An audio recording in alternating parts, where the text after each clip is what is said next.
looks like we are. Yeah. Ready to go? Yes, I am. Okay. 3, 2, 1. Latrielle, welcome. Good morning, sir. How you doing? Thank you for having me on your show. Oh, this is great. I am so excited to have someone like outside of my immediate family like on the show, you know what I mean? So it's cool. It's cool. So today I guess we're going to do the Latrielle origin story.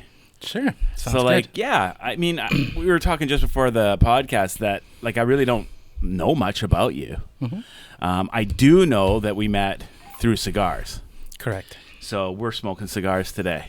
Yes. I had to move the. I'm I just got gonna to shut turn it mine off. off too. We met through the cigar store, and so you know, cigars is the kind of the common denominator between us, isn't it? Yes. Yeah. Okay, so I'm gonna light up right away. Okay. This is a Headley Grange. I got you one there. Yeah, very nice. They're really Thank you. nice cigars. Mhm. Made by a company called Crown Heads, and it seems like everything they do is good, Good. right now. I Full think I bod. had them before. Not this type, but the crown head from before. Crown Heads makes a bunch of different stuff, Yes. so it's very possible that you've had Mhm. something that they've made. Good.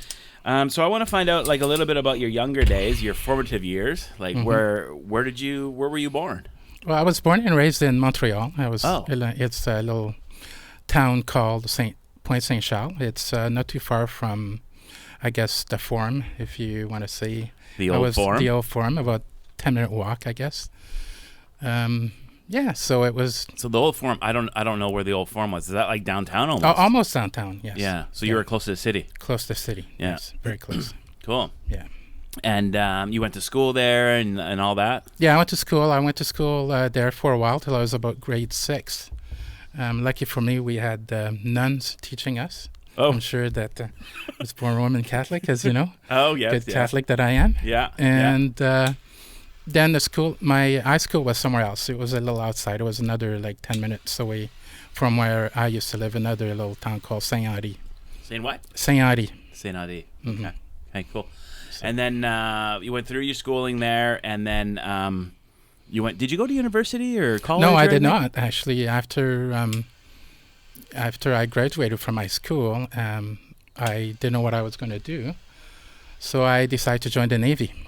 The Navy. Mm-hmm. Oh, boy. Yes, oh boy. And so with the Navy, like, what the hell? Like, why'd you decide to go Navy? Like, that's a pretty big step, isn't it? It is.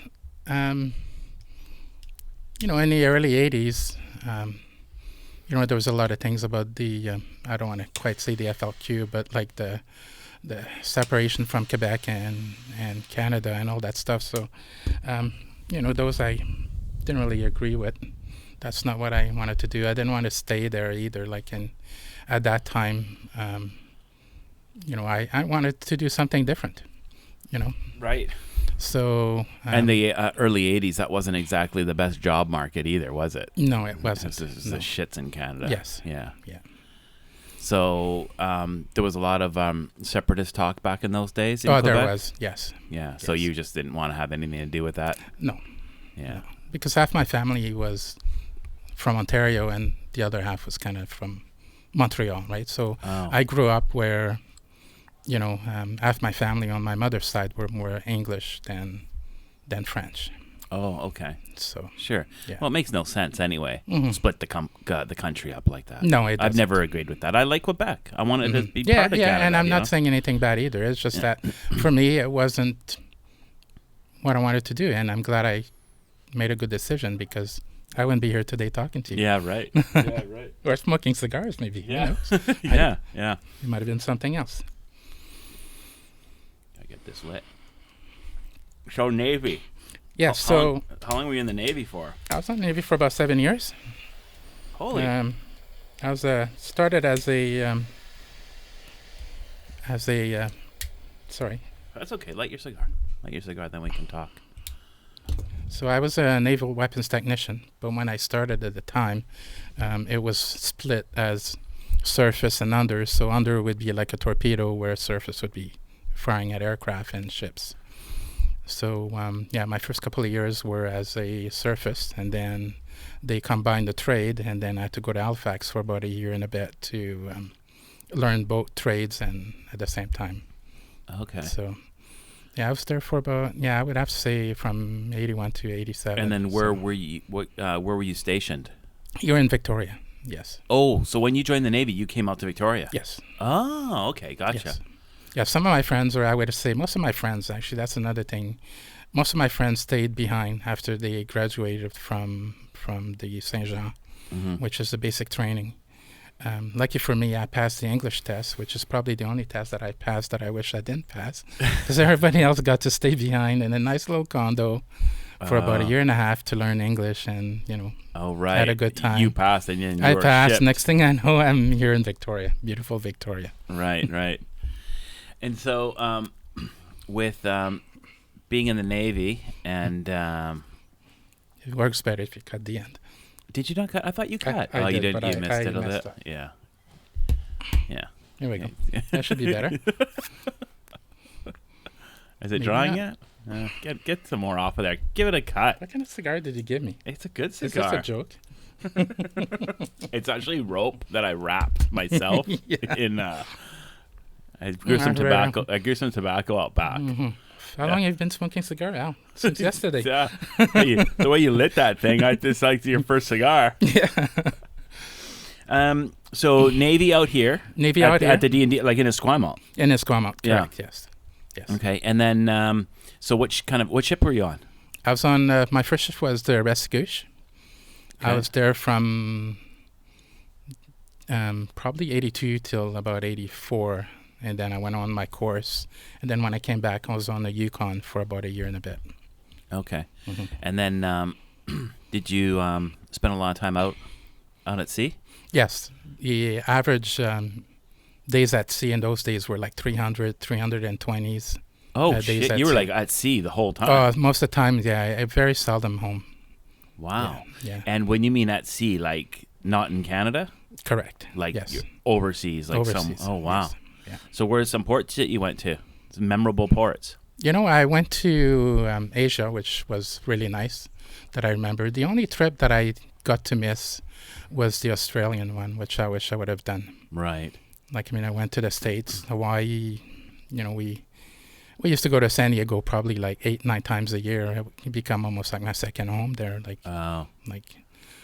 Hawaii, I think we went in my days anyway. I think I was there 3 times. 3 times in the 7 years? In the 7 years that I was in, yeah. Wow. So Pearl's pretty cool, eh? It is. It's awesome. Yeah. It's huge. Yeah, it's neat. So Hong Kong, Philippines. Wow. Yeah. And you have some shore time when you guys? Oh, yes. You also have some shore time? Yes, always shore time. Yes. How much? Like what Depends. Would you get? Yeah. Depends how long we're there for. Most of the time we're there for, 2, 3, 4 days, sometimes a little longer, but yeah, no. And then also you have to think that you're working during the day. Right. And then you also have your watches that you have to do. So sometimes you don't get that much time away, but sometimes you do. Depends on what side the coin is flipped. Yeah.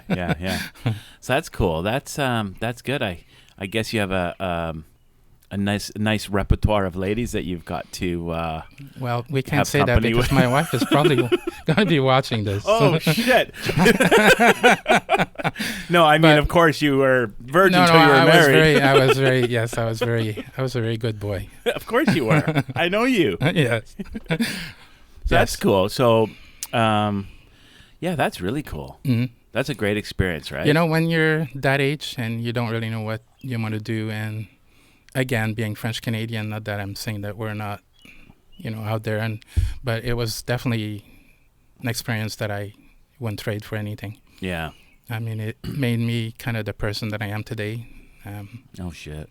Yeah, I know, terrible, bent. right? A little bent, maybe. But I think it's good. I think that was the right choice for me anyway. Yeah. So you would like recommend that to someone young that's trying to figure things out? I recommend to my son right now, which is, he's 23, and I think he doesn't have a girlfriend. That'd be perfect time to go. Right. Yeah. Nothing really holding him here. No kids, no girlfriend. Kids, no girlfriend. Yeah. Right. Yeah. Actually. And you get to travel. Yeah. You learn a trade. Could you be worse. make, Yeah. friendships. Yeah, lifelong friendships, I'm sure, right? Yeah, actually, funny to say, like 2 months ago, I was looking, a friend of mine that I haven't seen since the early days. We did basic together, and then we were on two different ships, but we usually traveled the ships at the same time. And I got to meet him or see him. He's there in Victoria, and we had a cool couple beers, and it's kind of nice to Gotcha. think about the good old days when we're young and stupid. Yeah. Young and dumb and full of don't know you know any what. better. Exactly. Sweet. Yeah, that's cool.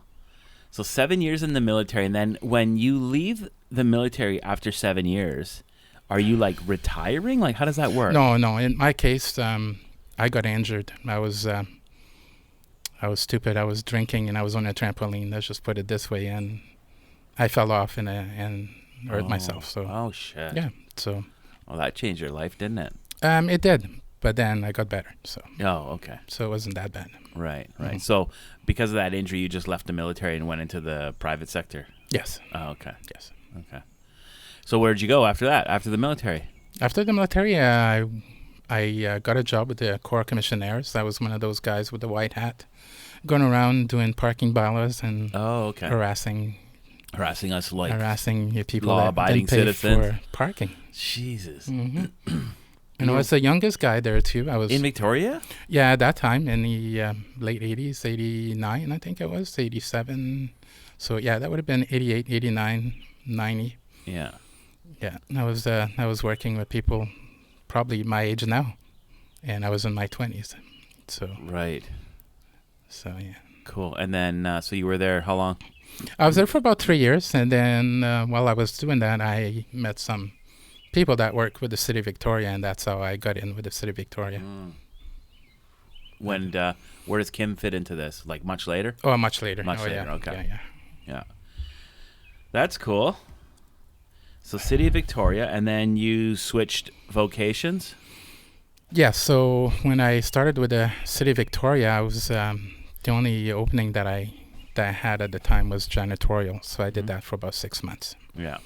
And I got to clean the police station on the old police station. Oh, yeah, right. The one on the one on Fisgard. Yeah. Yes. So I probably did that for about 6 months, and then yeah, you just want to kind of get in, right? Yeah, you just want to get in there, right? Yeah. So that you've got your foot in. They kind of like me. I work great. And then they started a building maintenance department, and I got to be one of the people to pick. There was 3 of us I think at the start, and then it grew from there. Right. So like all government offices, Yes. they always grow. Exactly. Yeah. So building maintenance for a while out there. Yeah, building maintenance for a while till about 1995. So that's from, probably 1990, 91. Mm-hmm. And then 95, I was asked to go and work for IT. Okay. So that's when things really changed for me. What does IT stand for? Information technology? Yes. Is it? Okay. So it's like computers and shit. Yeah, in those days, 95, Windows 95 Yeah. installed by 25 diskettes that you insert, and it takes about a day, Yeah. right? The good old days. Yeah, right.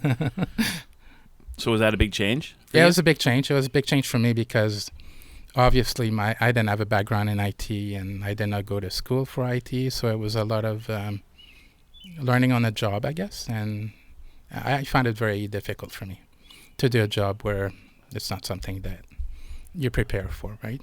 But at the other end, again, it was, it fed my family, it fed me, and it was a good job. Did you didn't want to go into IT? No, I did. I'm just saying I was lacking. It was just difficult. Yes. Yeah, because it wasn't your wheelhouse. No. I mean, but it really back in those days, and I mean, who knew much about IT? Get that cigar lit, would you? God. Yes. You're murdering this beautiful. I should have did that before we started the path.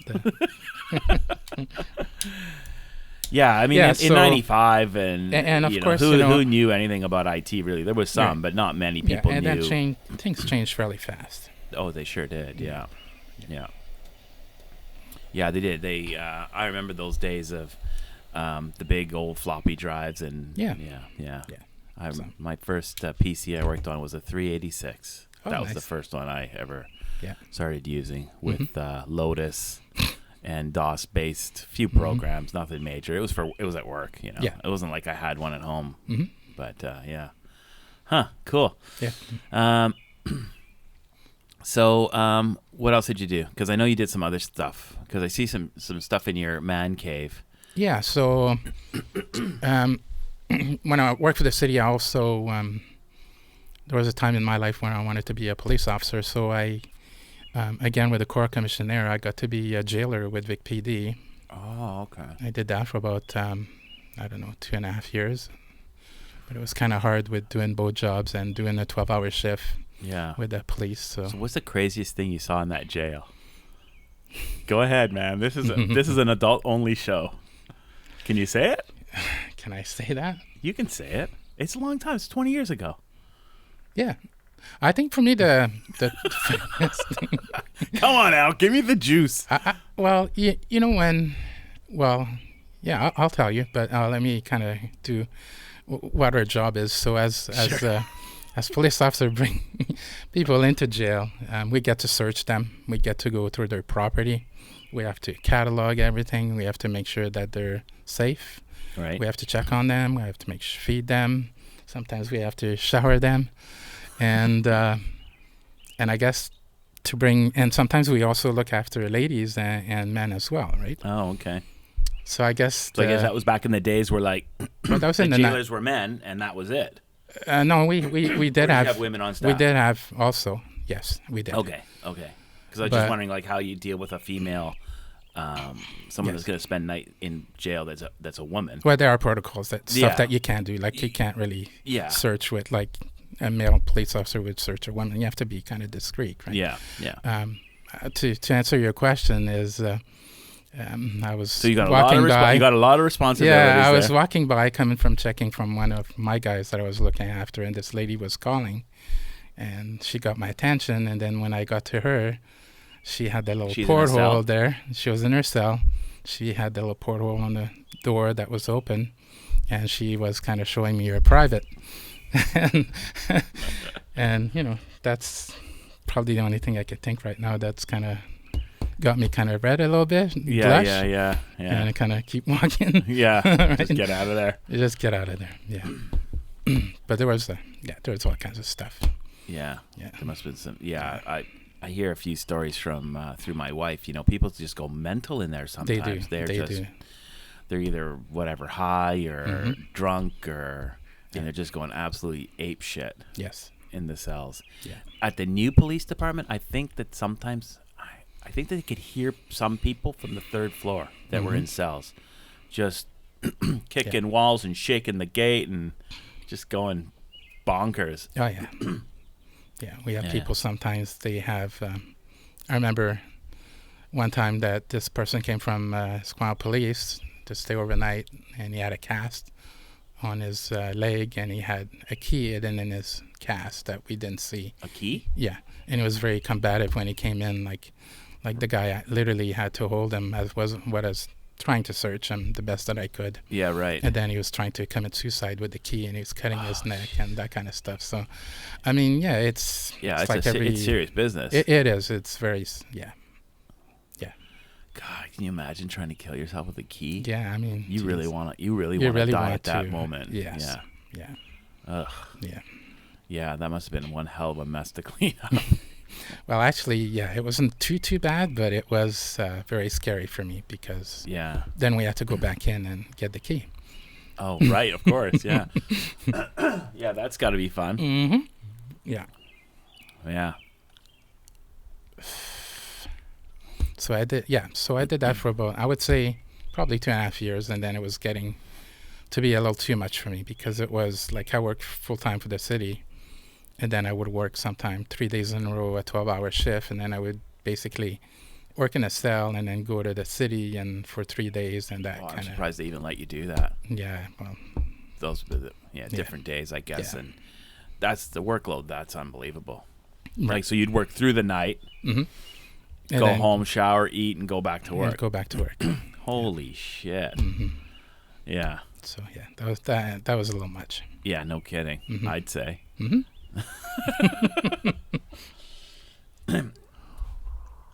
I don't know. I can't light my cigar either today. Yeah.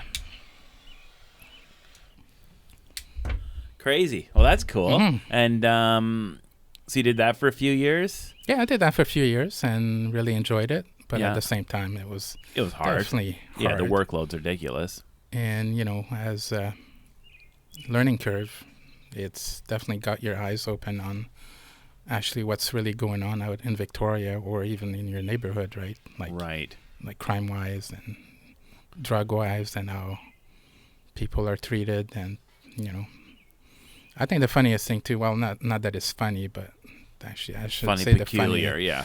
Is, when you have some of those people that are addicted to drugs and you look at their driver's license and they're like maybe in their 20s, but they look in person when they come in, they look like they're 40. 50 or, yeah. And it's like you're looking at the license and it's like totally different person. So you got to see, what drug actually do to people, right? Right. So, yeah, like heavy drugs will yeah, age you 20 years in 6 months. And the stuff that they would do when they come in, and then when they're kind of sober, you talk to them and it's kind of like we're having a conversation now, right? It's like totally different person. Right? Oh, yeah. Mm-hmm.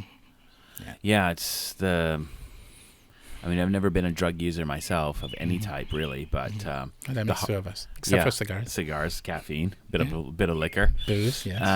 But that hard stuff, it's nasty. It's nasty shit, right? It's nasty. Yeah. Yeah. Huh. Mm-hmm. So, jailer for a while. Yeah, and then back with the city, and then in 2005, I got the chance to do what I wanted to do, which was, in a way, as close as I could to be a police officer. So I joined the auxiliary program with the Souk detachment. Souk detachment of what?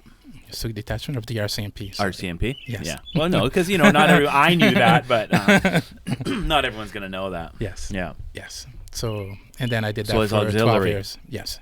So what does that mean exactly? Like, when you see, is that like a reserve? Do they call you reserve? Or well, in the, like for your wife, like Victoria and Sandwich, they call them reserve. For the RCMP, it's called auxiliary. Oh, okay. So it's the same idea, where you're like a volunteer, similar. Basically? We are volunteers. It's very similar. The only difference is with the RCMP, you get to do a little more. And also you've got a chance, like for myself, I got the ATV training.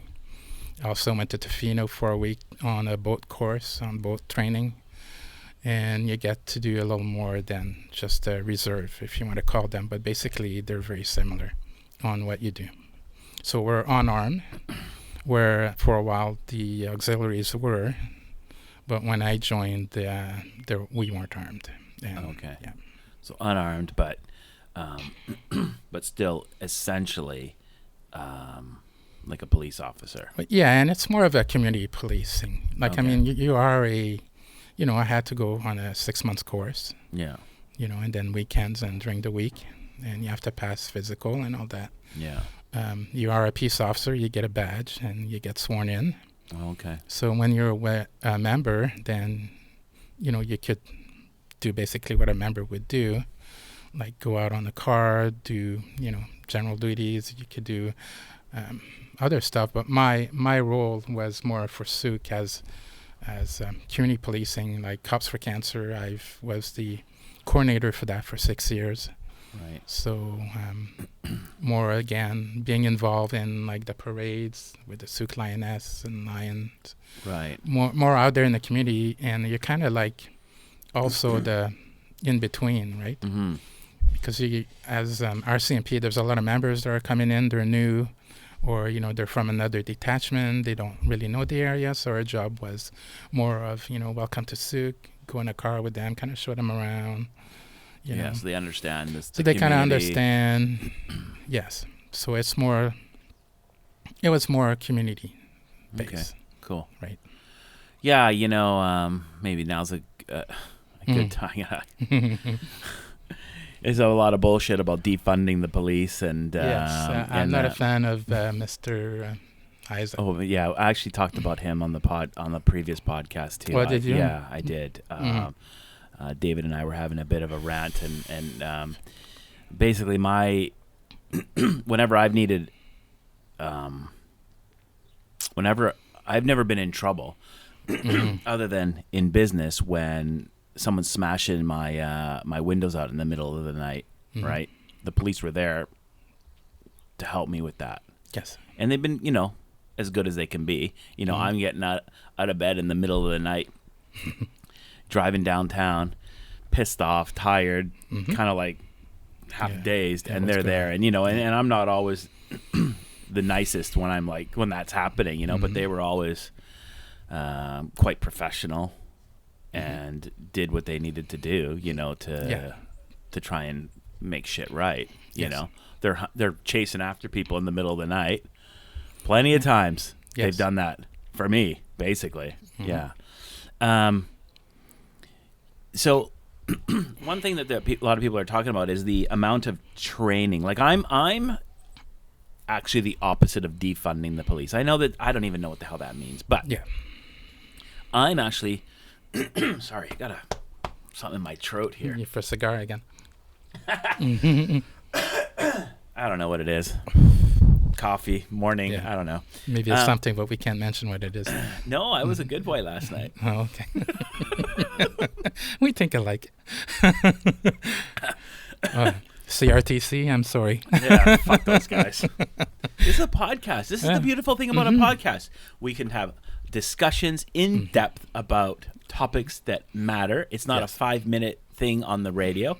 And if you say the word fuck, we're allowed. We're allowed to. Oh, good. So fuck you. Yeah, exactly. So, like, where was I at with the defunding of the police? So, like, what I think is, I'm not even sure what defunding the police means. Right. But what I think is we need to give the police more money, more training, more expertise, more officers, more support. Yes. That's what I think. And I feel the same. I mean, I get really mad at people that, and this has got to do, I know I'm going to sound like Trump right now, but fuck, whatever. But you know what? The news, the media, sometimes, they don't tell both sides of the story. Oh, all the time. A lot of the times you'll see a video and you'll see a police officer, like, it seems like excessive force. But they don't explain, like, what happened, like, like the whole story. So people are quick to make a judgment on police brutality and the cops are bad and everything. And, to me that gets me upset. And then at the same time, I get really upset from watching the videos that we saw lately on how people are treated. I'm going to just say it because I know you're thinking it.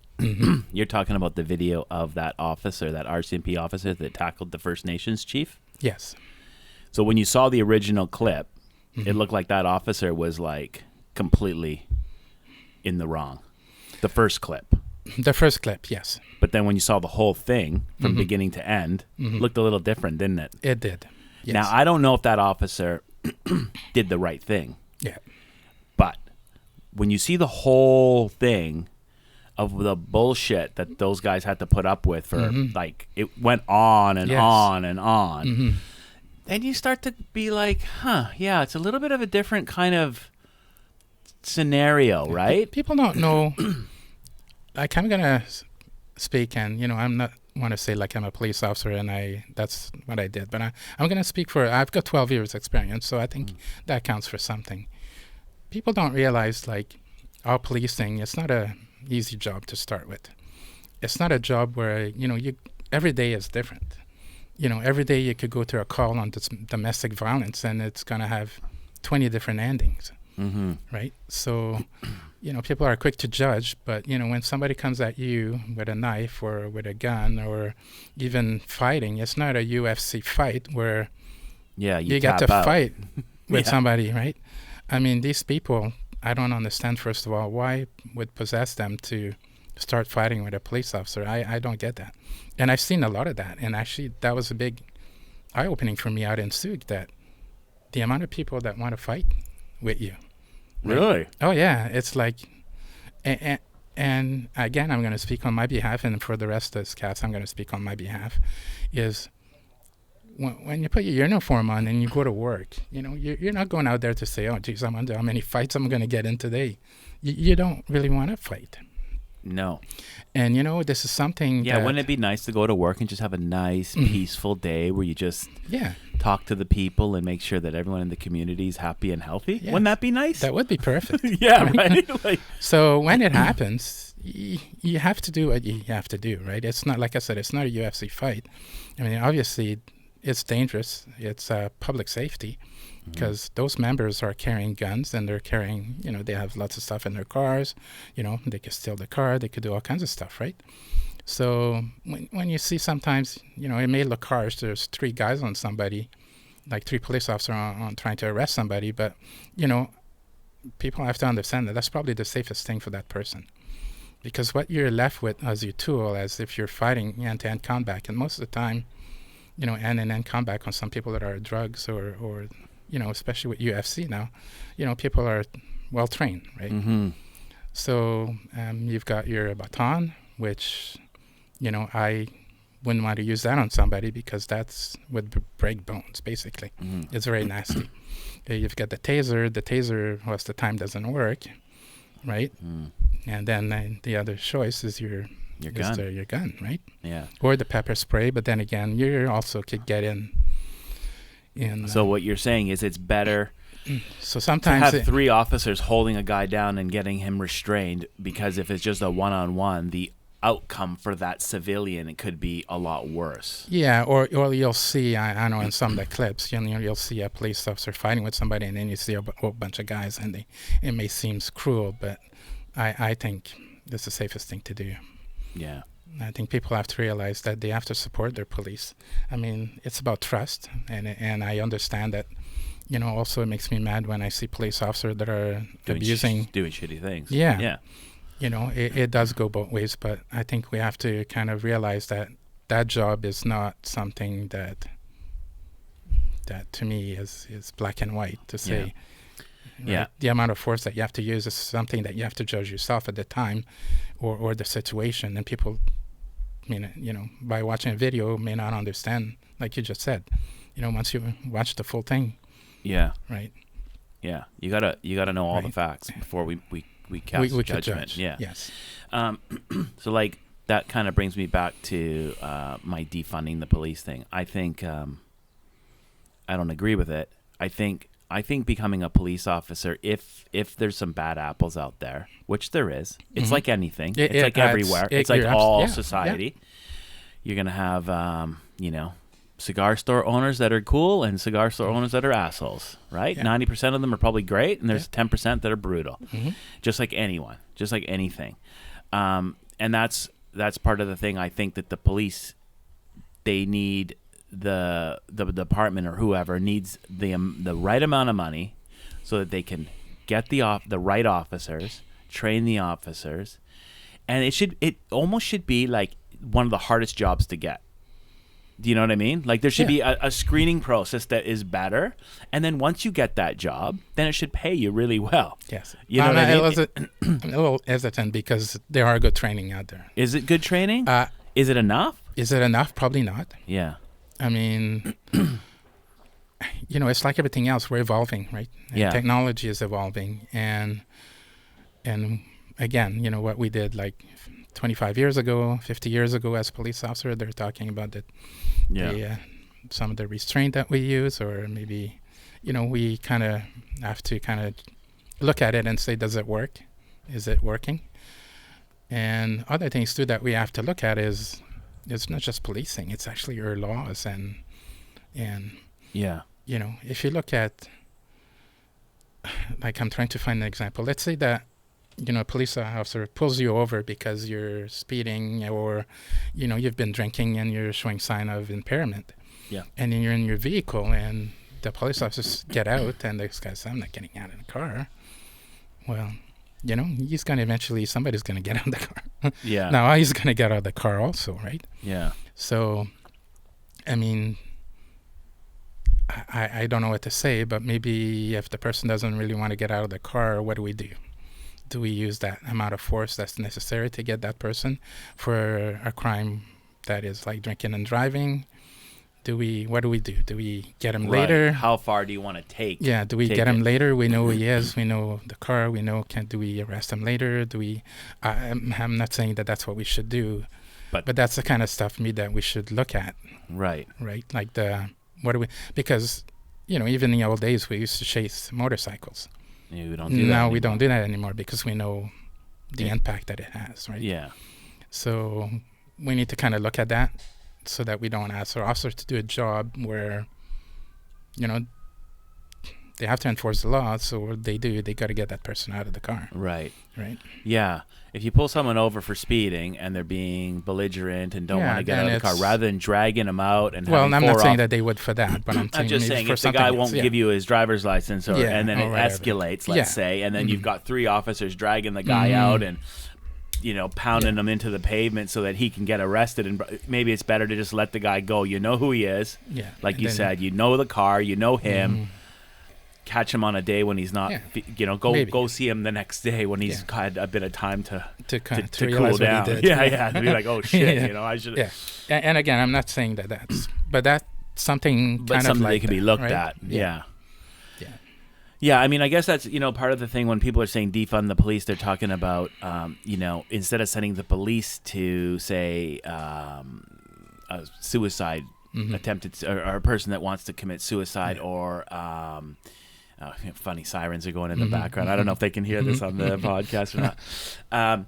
But rather than sending a police officer to domestic violence, you send like a counselor. Yeah. Or something. The problem I have with that, I was gonna say the there's same a big thing. problem with Yeah. that, right? Yeah. Because as soon as this anything, regardless of whether it's a suicide, a person that wants to commit suicide, or is having like a mental breakdown, or domestic violence, or any of these things, rather than sending like social workers there, well, you can, but when shit goes sideways, you need a guy with a gun. Yes.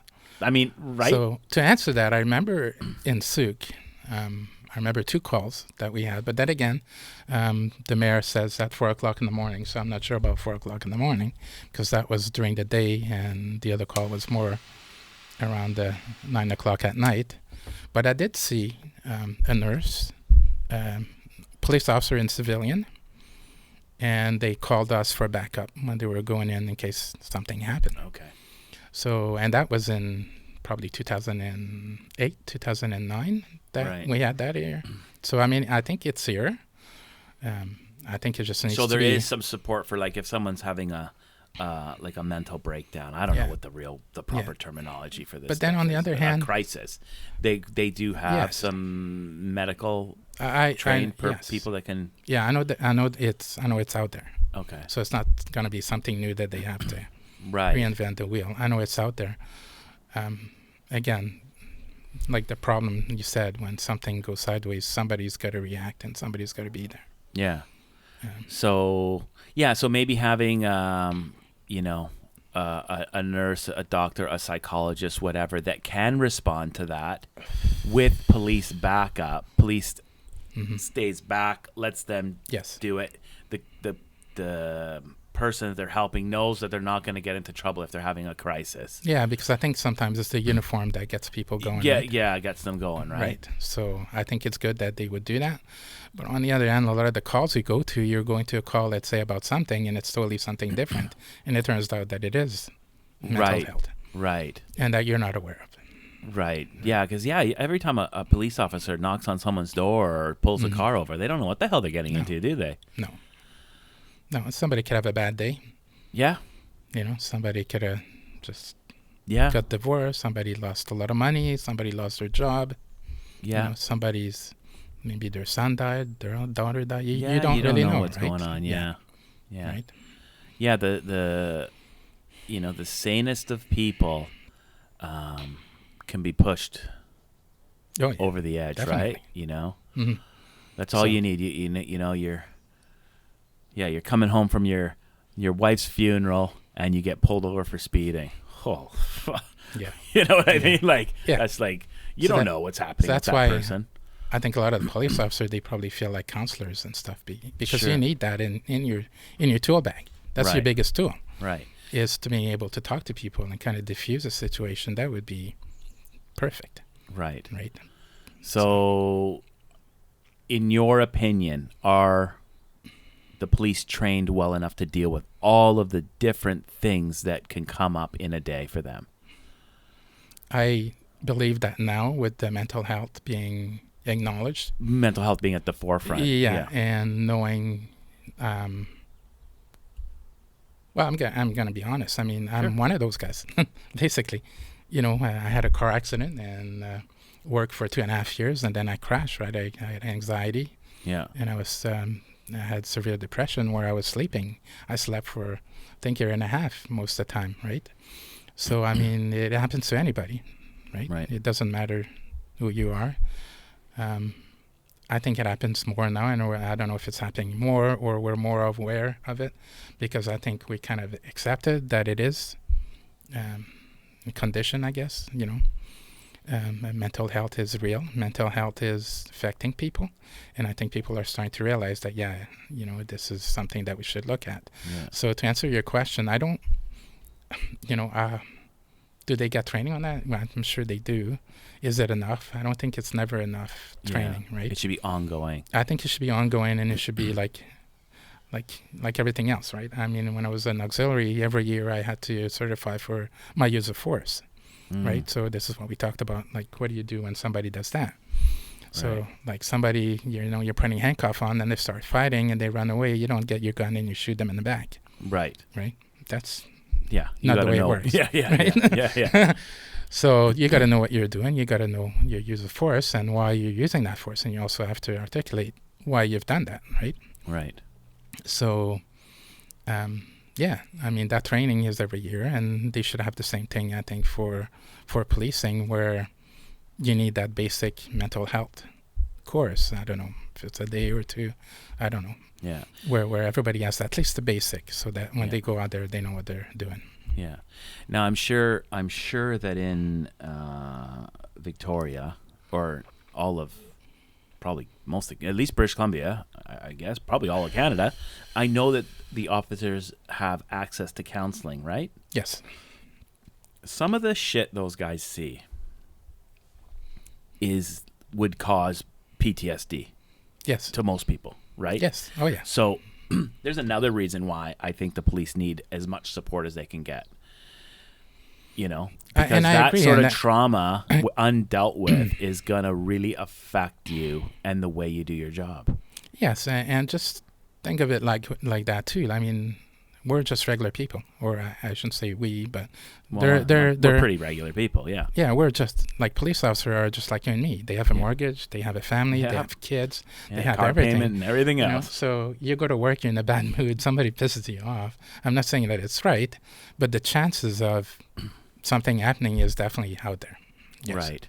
So that's why they need the support. Yes. Yeah, I agree. Yeah, I mean, yeah, you know, you've got 2 little kids at home, and you're working the night shift or the day shift, and the kids have been crying all day, and you didn't get any sleep, and you and your wife have had a fight, or I shouldn't say you and your wife. It could be lots of female officers too. So you know, she could have had a fight with her husband, and now or a partner or whoever, and now you've got to go to work. Yes. And you know, when you're in retail, right? Yeah. If you have a bad day, the worst thing you do is give someone bad service and you get a shitty Google review or something, right? Yeah. But when you're a police officer and you have a bad day at work, it could be real bad. It could be life-changing for a lot of people. Yes. So that's the kind of stuff I just, you know, you're absolutely right. Police officers are people like anyone else, and they have the same stresses and problems and debt and whatever everyone else. It's all the same, right? Yes. Yeah. So this there's got to be the support for them. Yes, exactly. Right? You know, it's not acceptable like we hear on the news when, you know, there's a bus driver and somebody goes by and punches them in the face. You know, you got the nurse now that are because my daughter is in nursing school, so I know that it's part of her course that they teach her how to deal with people. And because nurses get assaulted more than any other profession or something. It's not acceptable. So why is it acceptable for police officers to be, you know, to be assaulted? Basically, that's what it is. And why is it that as a society, we're not out there. But when somebody, I think we should be a little more supportive. Yeah. Yeah, I mean, and it's not just police officer. I mean, it's also firemen, paramedics. they have to deal with a lot of people that people are too. Yeah. Yes, bylaw officers. I'm sure I'm going to miss some people here. They're going to say, "Hey, you didn't talk about me," but basically, it's unacceptable. Yeah. Right. And the thing that really gets me going is, why is it acceptable when a police officer gets assaulted and then 3 other officers shows up, take that guy down, and then people are always, they use a lot of force, but they never talked about, well, that guy wants to go home at night. He's got a family. Yeah. Right? Yeah. Is it right that he punched an officer? Right? Like, we should be talking about that too. Yeah. Right? Yeah, even if he's telling you to do something you don't want to do. Mm-hmm. I mean, just do it. Yeah. Yeah, you just do it. What's the word? Right? Yeah, if you just do it. And I'm not saying that all police, again, you said there's some bad officers out there. Yeah, for sure. But there's other way to deal with that. Yeah. Right. Yeah. Yeah, can you imagine if you were a bartender? Well, I guess it happens to bartenders sometimes, but waitress, or you're working at the Walmart and you have to deal with people trying to punch you out all day long. Yeah, that's unacceptable. Yeah, right? Like, yeah. Yeah, I mean, every time I come to get a cigar from you, not that it's that often because your cigars are too expensive. Yeah, well, c'est la vie. Thank you, Uncle Jack. If you're Shut watching. up. Someone's got to, a guy's got to make a living, right? Yeah. You know how much that stone behind you costs? Probably more than my house. How much is my tent? Yeah. Are you living on Pandora Street? Not today. No, okay, good. Good. I'm thinking about moving in though. Mm-hmm. Yeah. No, you're right. And I mean, it's unacceptable, right? People have to realize if every time someone came into the cigar store, they were confrontational with me Yeah. about prices or selection or what. I was like, what the hell kind of a business is this? It's not life. Yeah. And that's basically what they're putting up with every single Every day they put on the uniform and they go out there and they protect us and serve the community. Yeah. And I know they signed up for it. They understood what they were getting into, but still, it still ain't right. No, it's not right. Yeah. Yeah. Yeah. So anyway, I still believe we need to. Yeah, I think we need to change things, but not the way that Ben wants to do it. No. I mean, I was really upset when I watched that news, and I was so upset that I actually joined a website that's kind of talks about Ben Isaac. I can remember. Do you know the name? It's on Facebook. It's a Facebook thing. It's a Facebook page about Ben Isaac? About Ben. People. Oh, so if anyone sees this, no one will, but see this podcast, but they can go on Facebook and find out. Yeah, for me to get that upset to do something about it is, as a counsel, because my wife was a counsel in Souk, and I know what it's like, and even any other job like that. You would think that he would do a bit of research before he opens his mouth and maybe go on a ride along, maybe with a police officer and see what's it like out there. And to put the chief on that kind of, when the chief didn't even know that was coming, put him on the spot. Blindsided him like that? Yeah, I to me, it's not right. I mean, I don't like talking bad about people, but, I have... Well, it's a podcast. I have no respect for him. Let's put it this way. No, nobody does. He's lost his mind. No, he's... But I've heard... And then what he did for the veterans, right? Oh, I mean, we could go on. Yeah. Right? Yeah. So, to me, Ben, if you're listening, if you watch this, do your homework before you say anything. Yeah. Yeah. Well, that's just like very typical... Not very typical.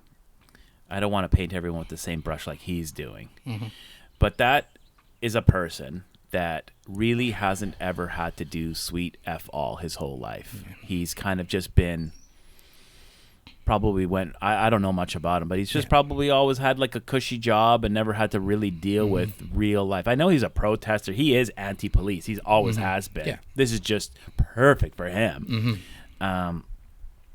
But like people like that, like if he had a little business downtown and someone smashed the windows out at 3 a.m., he would have a different tune, I am sure, about the police. Exactly. Right? Or even go out there and do a ride along with the police. Yeah. And see what they have to put up with. Yeah. I hope any of my listeners or you or anyone doesn't have to go through this. But when you roll up to your business, and people think like your business is, it's your business, you're insured. It doesn't matter. It's yours. It's something you've worked very hard at. You see these people on the news crying about their businesses being looted.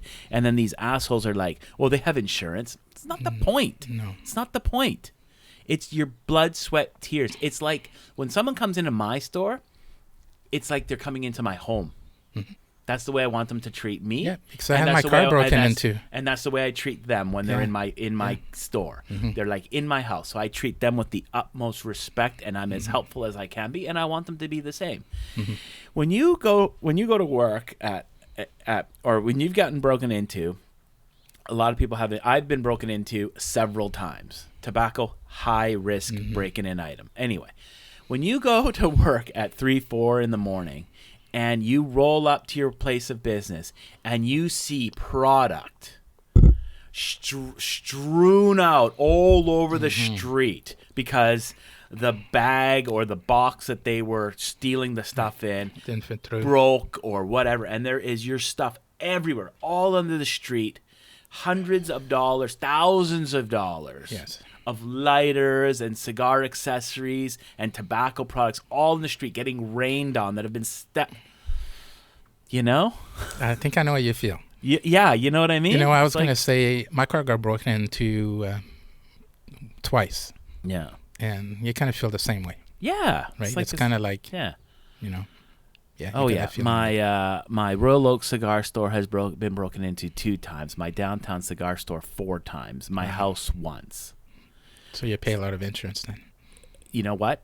I'll be honest with you. Most of the time when I'm broken into downtown, let me think. Of all the times I've been broken into, I made 1 claim. Okay.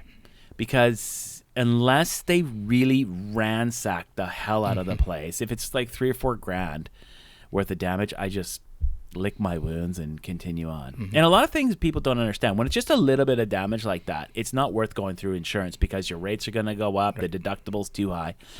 But this is the thing. When somebody goes into my cigar store and steals something, either at night or, shoplifts, that is literally someone taking that money straight out of my personal bank account. Yeah, and especially now with COVID, with people hurting in business, like you see in it the last 2-3 months ago, where people were breaking into the stores. And, I mean, first of all, you're closed. Your store is, you're not making any money. Yeah. Right? And you can't make a living, and then people are ripping you off on top of that. Yeah, I know. Yeah, nice. The last time I got broken into was just pre-COVID. Okay, yeah. I have bars on the window, and this little... the last 2 times I've been broken into, it's been women. Yeah, it's not just guys doing it, eh? It's everybody's doing it. And everyone, yeah. It's surprising. So, it's surprising, right? Last 2 times I've been broken into, it was women, because we caught them both. But she squeezed in between the bars. I swear, she was tiny. Wow. Like that was the bar was like 6-8 inches. She squeezed in behind the bar and smashed the shit out of one of my displays, stole about $2 grand worth of lighters, squeezed back out, and a bunch of cigarettes, squeezed back out, took off, and the police did end up catching her, with the dogs and all that. But that's like $2,000 that was taken straight out of my bank account. Because my company, we're a small business. Most small companies, they don't have like piles of cash that they keep in the bank. No. Everything that the company makes is the owner's wages. And that's it. There's not a lot left half the time, And again, tobacco, you're not making tons of money. No, either, it's very low margin. Yeah. And yeah. Oh, I feel sorry for you. Don't feel sorry for me. It's just it's like I just look at it as like which is one of the hazards of owning a small business. Yeah, no, but I digress, I guess. But to get to the point is, if there was no threat of the police coming, a person like that could empty the whole store. Yes. Right? You know what I mean? I mean, just look at it now with COVID, to just talk about things. How people reacted to COVID. Like, you go to the store, there's no toilet paper. I remember going shopping one day, and somebody had 2 carts full of meat. Of what? Of meat. Of meat, yeah. How much meat do you need? Seriously? So these are the kind of people that if something really bad happens, that, I have to be careful what I say, but... No, you don't. I mean, I'm glad... Let's put it this way. I'm going to say it. I'm going to go out there. Yeah, go out there, man. I'm glad I got guns at home because sometimes Yeah. these are the times that I'm thinking, you come to my house stealing my shit. Yeah. Meet my little friend. Yeah. Yeah. I don't know what the laws are in Canada, No. but No, and I have to be, I mean, I'm not going to. well, you can't shoot someone for breaking in, No. but you can shoot them if they come at you with a knife Yeah. or a gun or whatever. Yeah. Yeah. No, I'm just saying overall. Yeah. Like, I am mean, not a you gun know, owner, and my Mhm. wife is against them. But Mhm. I'm not opposed to it. Mhm. I'm not pro-gun. I'm not anti-gun. No. It's right for it's whoever the individual is. I think as Canadian, we have the right mentality, right? We want our guns, but they're locked up. They're separate. They're safe. They're not in the car. They're not they're not sitting in in your the glove box. dashboard. Yeah.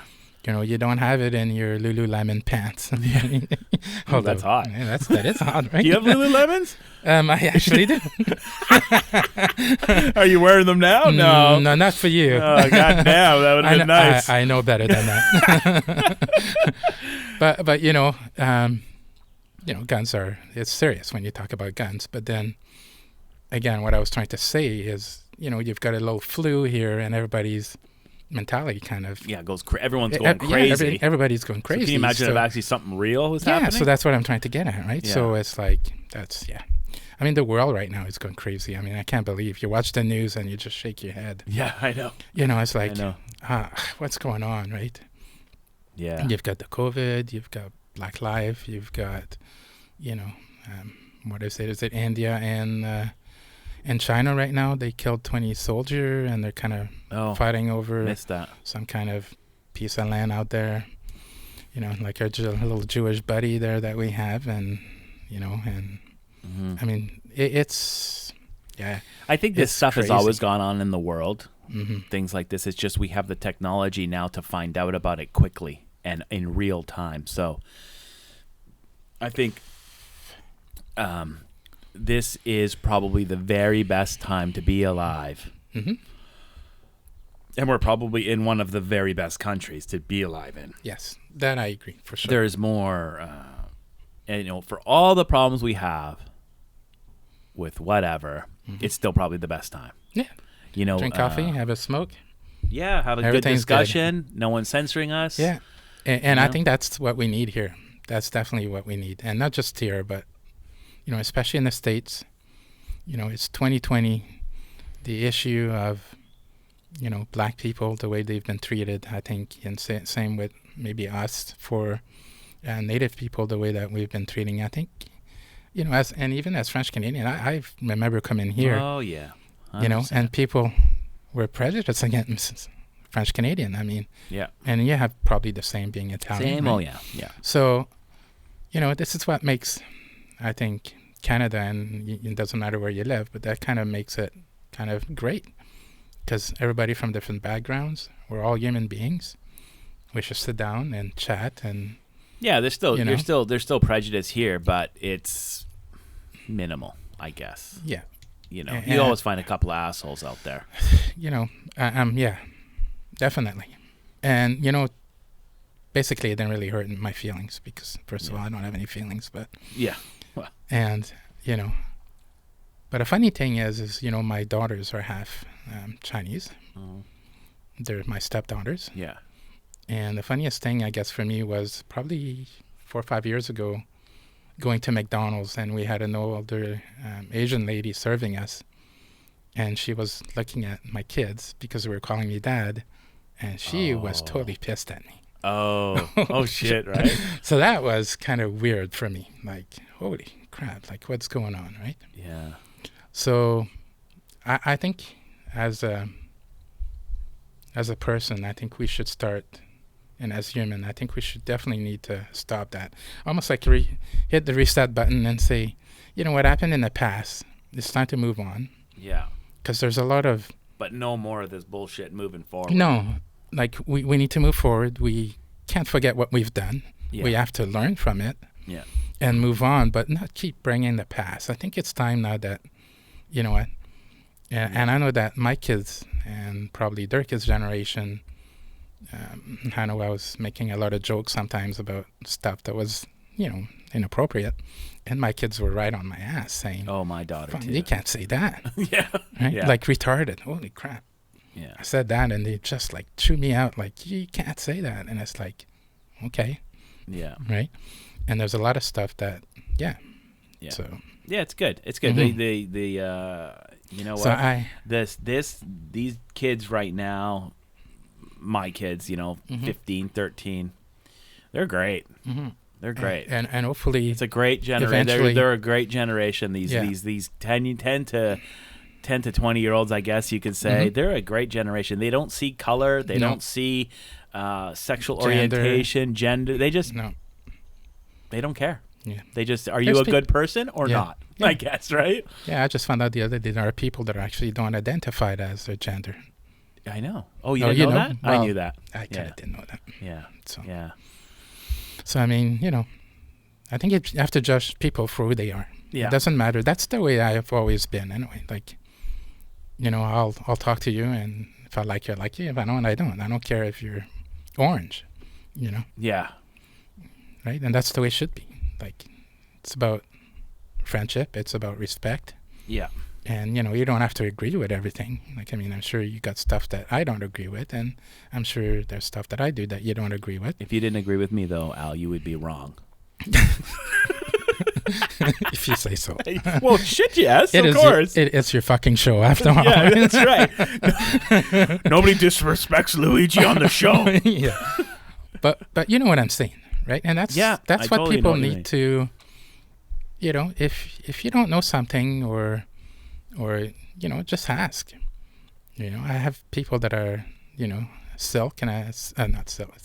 Sikh, sorry, and I have people that are Hindu, and you talk to them and get some information out of them and find out why. Because I could tell you one thing, that when I was RCMP and then I start seeing RCMP wearing the turban, I was a little choked about that. Right. But then once you understand why. Yeah. And because you get it. Yeah. To me, it wasn't because they're East Indian. To me, it's because it's a uniform. It's a uniform. They wear the hat. They wear everything, right? It wasn't like I'm upset because they're Sikh and they wear a turban, It was more like, geez, this is Canada. This is our uniform. But again, once you educate, understand, and kind of step back and say, okay, we need to do this. Yeah. Right? So I think that's what people need to just sit back sometimes, and because, at our age, we're kind of in between. Yeah. Right? Yeah. I think it's kind of cool when you see a Sikh in a RCMP uniform with a turban. It looks kind of cool to me. I don't know. Yeah, totally. Yeah. Yeah. Totally. Yeah. So, but again, it's that mentality first, right? Yeah. Yeah. Like, I'm not saying I'm perfect, right? I mean, yeah. And I'm not saying I'm prejudiced, because I'm definitely not. Yeah. But at the same time, it was like, geez, that's her uniform. Yeah. Yeah, but you needed to just think about it, let it mull over a bit. Yeah. Of course. Yeah. Right.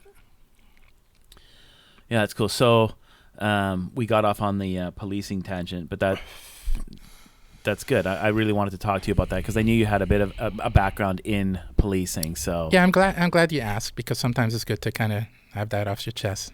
Yeah, yeah. Well, that's it, because I'm sure that a lot of the stuff you're seeing right now on the news is affecting you deeply.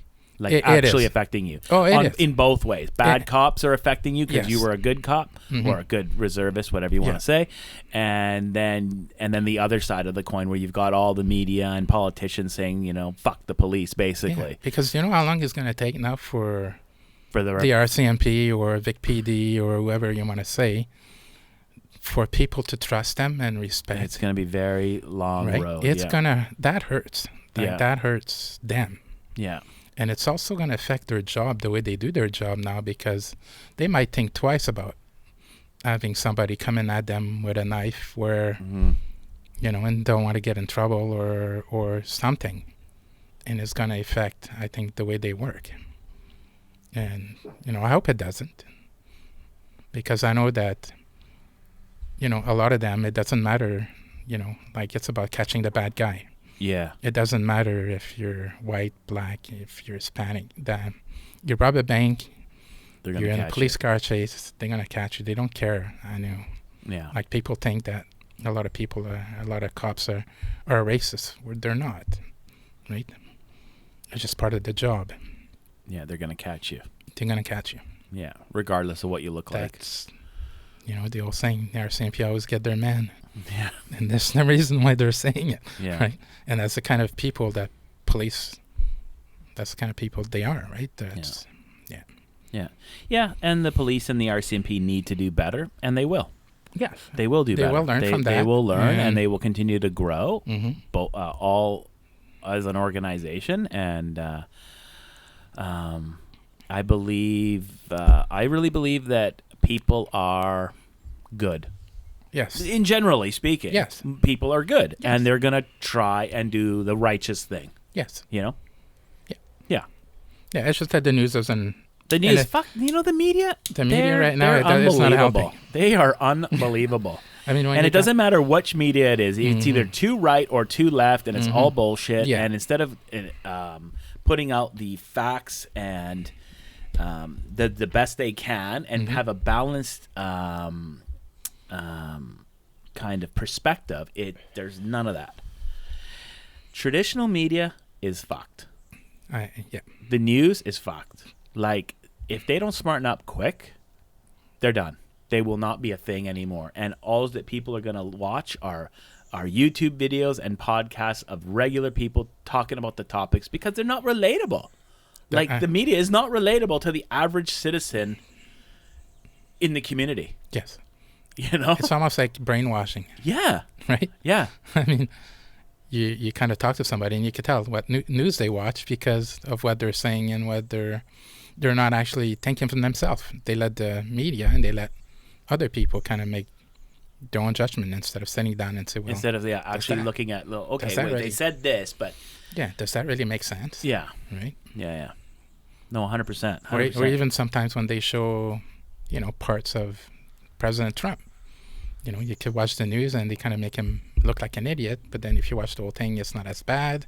Yeah, he's right? still an idiot. But. Yeah, but I'm trying to be nice today. I don't know why. Dude, this is not the place to be nice. This is the place to be honest and raw if you choose to be. Yeah, but I'm just saying for the people that love him, I just don't understand him. I don't understand how they could be that blind of everything he's done and everything that he's doing now. All the lies. But again, we don't even know. We don't I'm not defending him at all, but we don't even know. Yeah. We don't know what the lies are. We don't know what the lies are with Trump, and we don't know what the lies are with Trudeau, and Yeah. The media picks up what they want to pick up. Trudeau's leftist. The media in Canada is very leftist. So are we hearing the whole truth? I don't know. Mm-hmm. And that's the thing again, right? Yeah. But yeah. So you were with the reserves for a good amount of time. 12 years. Yeah. Yeah. Why'd you end up leaving? Well, because of my car accident when I got depression. Oh, okay. When when I had anxiety, depression, and I wasn't able to work. Like I said, the auxiliary program is fairly strict, right? Sure. So, right. Yeah, so I had to resign. Okay. Okay. That must have been tough, eh? That's probably the second hardest thing I had to do. Yeah. It was because it's not just, to me, it wasn't not just like a job that like going to work or volunteer or whatever. To me, it was also like what I believed in. Mm-hmm. And, it was something that I look up to. Right. And it's about ethics. It's about doing the right thing. It's about standing up for people. Yeah. It's doing wonderful things for your community in Souk, like Cause for Cancer was one of them. Yeah, that's cool. All the parades, all the neighborhood watch, all kinds of stuff, right? It's, yeah. Yeah. Yeah. What was the first hardest thing you had to do? Come to this show. I mean, you don't have to talk about it. I just, This is not hard, right? Yeah, no, not at all. Great. This is fun. Yeah, this is I'm not even nervous. Good. Right. Good. So it's just two guys smoking, having coffee. Beautiful outdoor setting. Mm-hmm. You can see the background's different today's podcast. I've been doing them in my office, but there's two reasons. My in-laws are living with me right now, and I don't want any smoke to go into their suite because that would be bad. Which is hilarious because my mother-in-law especially is completely anti-smoking. Hates the business, hates smoking, hates cigarettes, hates cigars, just everything about it. And I'm like, ooh. But then she lives in your house downstairs. Yeah, in a beautiful house. The house that cigars built. Yeah, yeah. And my damn, I gotta get my ceiling fan fixed up. Oh yes, it's working, but you can pick up the sound in the podcast. Okay. So it's like this hum. Is it like one of those quiet fans? It's a quiet fan. It's a really good fan. Like Jesus, that thing was like $400 when I bought it. So it's a really good fan. However, you can still hear that wind noise in the mics. So when I did one about 2 months ago with Dave, and we were smoking. And I didn't have the fan on, and I had the window crack. Oh my God, it smoked that room out so badly. Actually, I did see part of that. Yeah, I could hardly Sometimes. see. Could hardly see by the end of it, and then I couldn't get the smell out of there. It was like a month, right? You got to have some ventilation. So I'm figuring out something new with the fan so that it. Actually, I think you should have it outside. This beautiful setting. You've got. This is working. Yeah, I mean, on the days like today, flowers. It's good. It's perfect. I don't know what kind of. Sound that the microphones are picking up, but this is okay. We're having a smoke. We're having a good discussion. Good, yeah. So what was the first hardest thing? Oh, I can't really think. I was kind of joking. Oh, were you? Okay. There was a lot of hardest thing. I mean, Yeah, I'm sure you've had lots of difficult things happen in your life. Yes, of course. Yeah. Probably my mother. I guess that was probably the hardest thing. When your mother passed? Yeah, because I grew up. My mom and dad separated, I think, when I was about 2 or 3. I can't really tell now. Yeah, sure. And then I lived in a foster home for a little bit. And then my dad's brother, my uncle, says, well, I wasn't happy. And they kind of saw that. So they said, they kind of adopted me, right? And looked after me. Oh, okay. So I grew up your with my aunt and uncle. Raised you mostly. Yeah. Like I saw my dad all the time. He used, especially on weekends and during the week, whatever. Right. But I guess to get to my story is I didn't know my mom until I was 12. Oh. And then I was visiting her mother, which is my grandmother and my grandfather. And, this woman was across and, I'm laughing, talking to my grandpa and my grandma, and that woman's sitting and she's just crying and she's not really saying anything. And then, my grandmother finally says, well, this is your mom, right? So that was kind of cool, but to get to the hardest part is 4 days later, she was found murdered. She's been stabbed 49 times and raped. Fuck. So that's probably the hardest was hard. thing. Yeah. Holy Christ. Yeah, when you're 12, you met your mother for maybe 4 or 5 hours. Try to have those memories and and then boom, and move on. Yeah. Jesus, did they ever figure out what the hell happened, or? Yeah, they got the person. Yeah. Yeah. Wow. Yeah. So why why did you go to foster care and then end up being raised by your uncle? Like your mom. Like I said, my mom and dad separated. They separated, so because of the separation, they just couldn't. Yeah, so my dad kind of was looking after me, but because he was working, and in those days it was kind of hard, right? Yeah. Like you're going in the 60s. Yeah. Right. Yeah. So it was hard for him. So I used to go to the foster home and then come on weekends and visit my dad, right? Right. So Right. But your mom wasn't really in the picture. My mom was in the pictures. No. Just couldn't handle the responsibility, or you don't really know. I don't know, and I don't want to know. Yeah. Yeah. Because what I have is good memories, and that's the way I want. Yeah. Yeah. Yeah. I mean, fuck. Yeah. Having someone, to only know your mom for. Yeah, and then my aunt told me, later that my mom and dad were thinking of getting back together. So that's even harder, right? Yeah. So that's definitely probably that's harder. First thing. That's harder. Yeah. The first thing. Yeah. And then growing up, and it could have went either way for me. I could have become much worse, right? So I'm lucky that I try to stay positive, and again. Is your uncle and aunt, are they still alive? No. I've my dad's passed away. My uncle passed away. Yeah. I only got, I think, 1 and 2 aunts left. Yeah. One that I used to see quite a bit. The other one, not so much. Yeah. And I got a brother that's kind of like my cousin, and I got a sister also that's my cousin, but they're my brother and sister. And, Oh, right. Yeah, yeah. And, I miss And them. where are they? especially They're in Montreal? Yeah, they are. Yeah. Yeah, I talk to my brother once in a while, but not enough. Yeah. Yeah. So were you, you're an only child? Yes. Yeah. Yes. But you got your brother and sister. Yes. Yeah, yeah. Yeah, I think when they found out, they looked at me and said, yeah, let's break the mold. Crazy. Yeah. Yeah. Well, you'll have to contact them and let them know that you're I'm on a big podcast. star. You're I know, right? Maybe I could sign some autograph and maybe even make a T-shirt. Yeah, make a T-shirt. And when and talk about hats, when are they coming?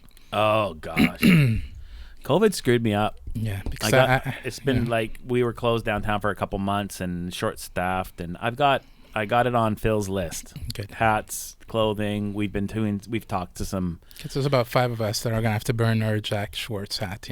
Yes. Mm-hmm. Thank you for that. Mm-hmm. Just a reminder. Yeah. They're a fucking shitty little store.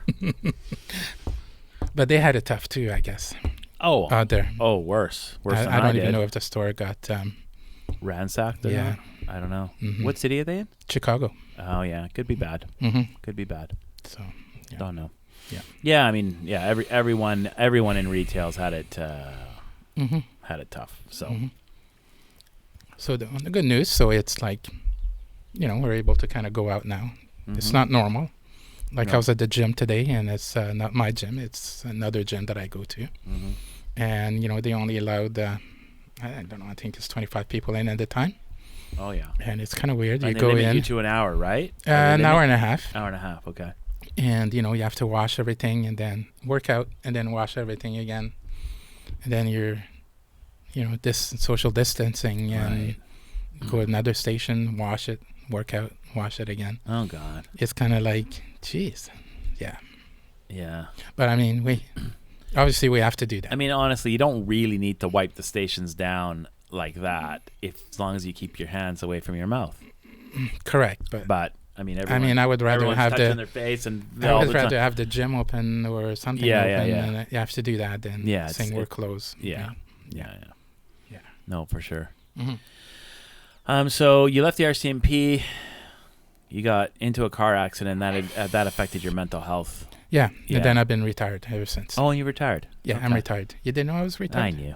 No. The guests don't know, though. Yeah, that's true. I'm retired. Not the guests, the viewers don't. The viewers, yeah. Yes. I got to pretend like everything surprises me. Yeah. And the viewer knows that I get a prize after this? You do. Yeah. You do. Perfect. It's a big prize. Yes. It's the Dirty Luigi. Does it come with lube? Nope. Do we have to blow it up? Jesus. I like blowing, but blowing it up? What are you talking about? I'm talking about that little doll that you have in the bedroom. Yeah, the doll I have. Yeah. What's her name? Some of your buddies are going to want to know what the hell's up with your monkey. Yeah. Oh, yeah, the monkey. That's my friend Dean, our good friend Dean. Oh, yeah, yeah. Last time he visited, he got me the nice little monkey from the Oilers. Oh. The Oilers jersey. And why? Why? Yeah. Because he's a nice guy. But are you an Edmonton fan? No. Fuck no. I'm a Montreal fan. Yeah. Of course. What am I thinking? But you know what? He's my friend, and I respect that, and he gave it to me, and I'm taking care of it. So I had to sit on my lap, and I was playing I'm allowed to say it's called Mexican Train. I'm not being prejudiced. That's what it's called. Mexican Train. It's like dominoes. Oh, okay. And I took a picture of my little monkey playing on my lap, and I sent it to the boys. Yeah. And that's why the boys wants to know about my little monkey. Spank the monkey. Spanky. So you have Spanky the monkey. So you have a you are a fucking twisted fucker. So you got a doll, a monkey, a puppet or a doll that's a monkey and his name is Spanky. It's kind of like a stuffy that you have to stuff once in a while. So you stuff Spanky the monkey? That's so wrong on so many levels. Yeah. Well, thank Dean for that. Thank you, Dean. So that's the monkey thing. I like the I like the spanking the monkey and you stuff it.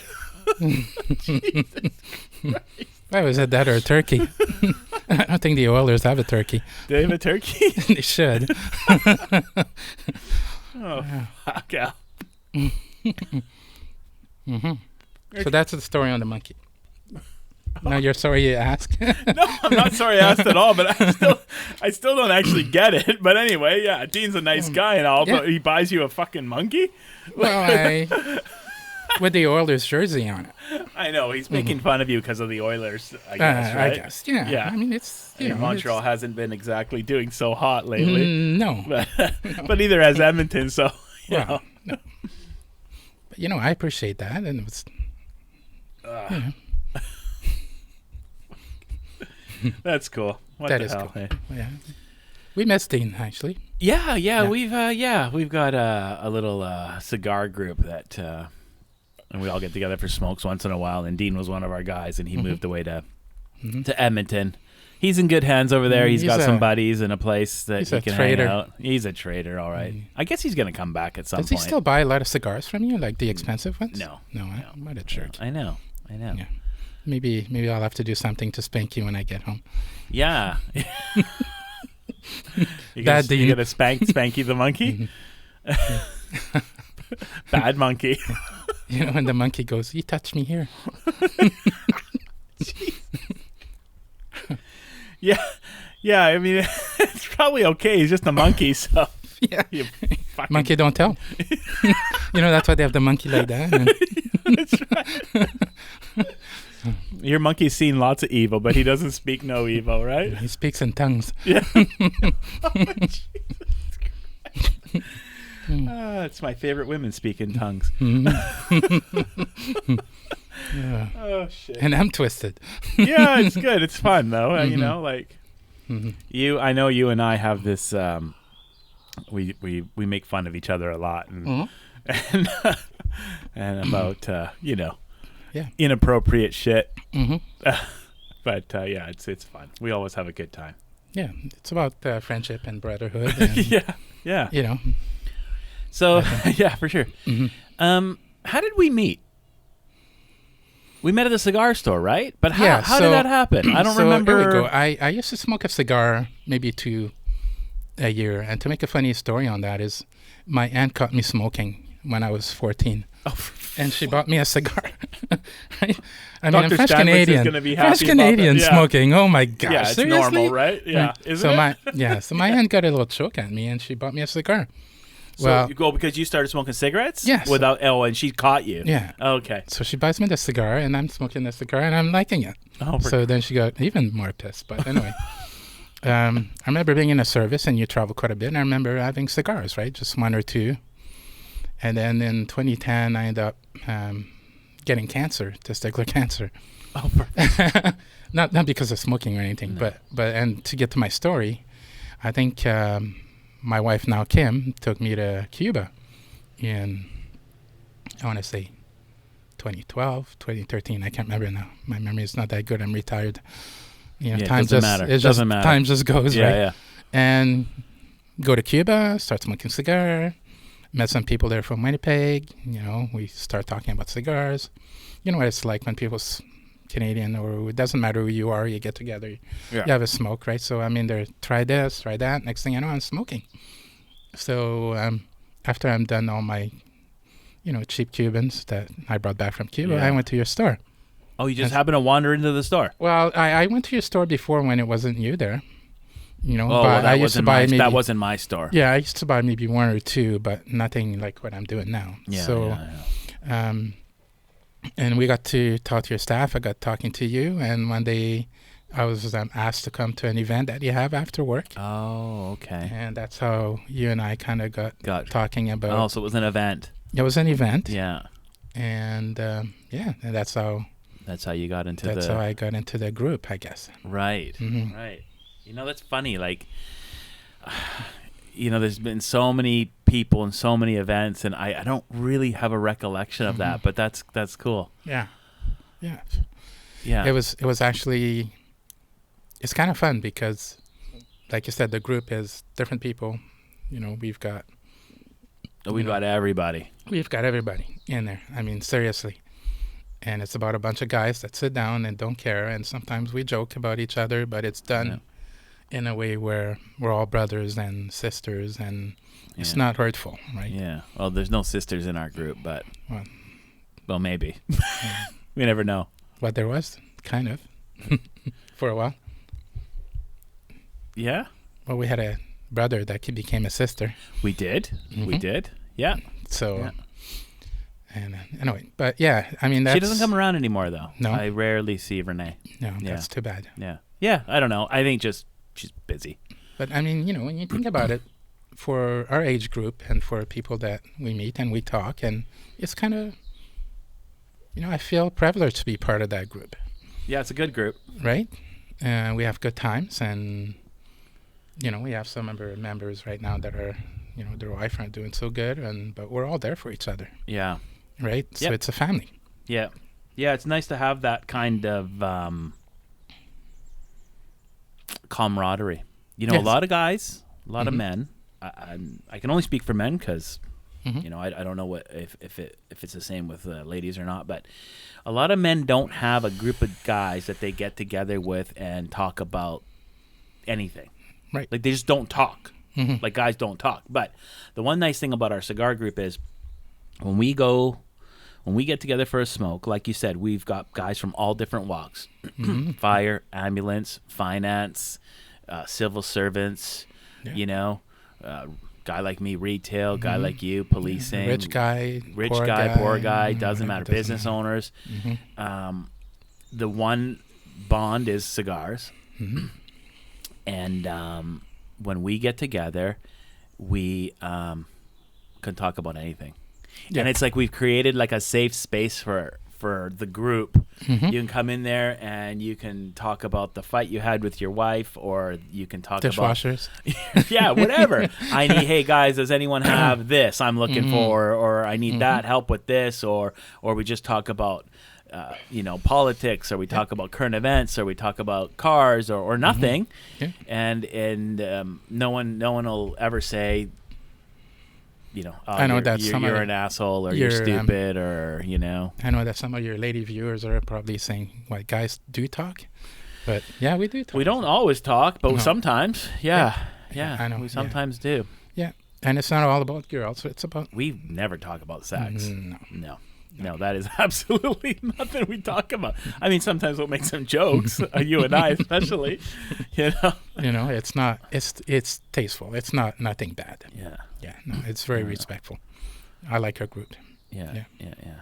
And especially during COVID, we haven't got our games, or we haven't had a chance to get together. Game, although the guys are coming to my house still. Now we're sitting outside, far away. For about a month, I kind of opened it up a little bit, and it's kind of nice to see. Like we had Tim yesterday. I haven't seen him since the beginning of COVID. Yeah, which was kind of nice. And I haven't seen Pete for a while, and same with Warner right now. He's recovering, and we wish him a speedy recovery. He's doing recovery. Good. He's already, he's good already. And he's fit. Oh my gosh, when he lifted his shirt off and he had like the 6-pack. Yeah. And the guy is he just had heart surgery, for those of you 95 years old, and he's built like that. Jesus. Yeah, well, he's not 95. He's look. No, I'm making a joke. I know. But I mean, for your age, you're in good shape. I mean, obviously his job, as a father. I'm going to get him on the podcast soon. Good. Yeah. No, it's good. It's good that we've got a group of guys that we can get together with, have a talk, have a smoke, have a drink, bullshit about something or nothing.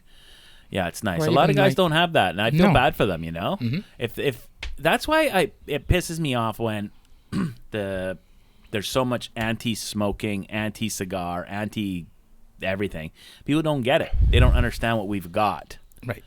We get together for a smoke. Yeah, cigars are part the reason we get together, but they're secondary to what we've got. Yes. You know what I mean? Yeah. Yeah, because you could come in the group too and not smoke and still enjoy it. Yeah. Because we drink too. Yeah.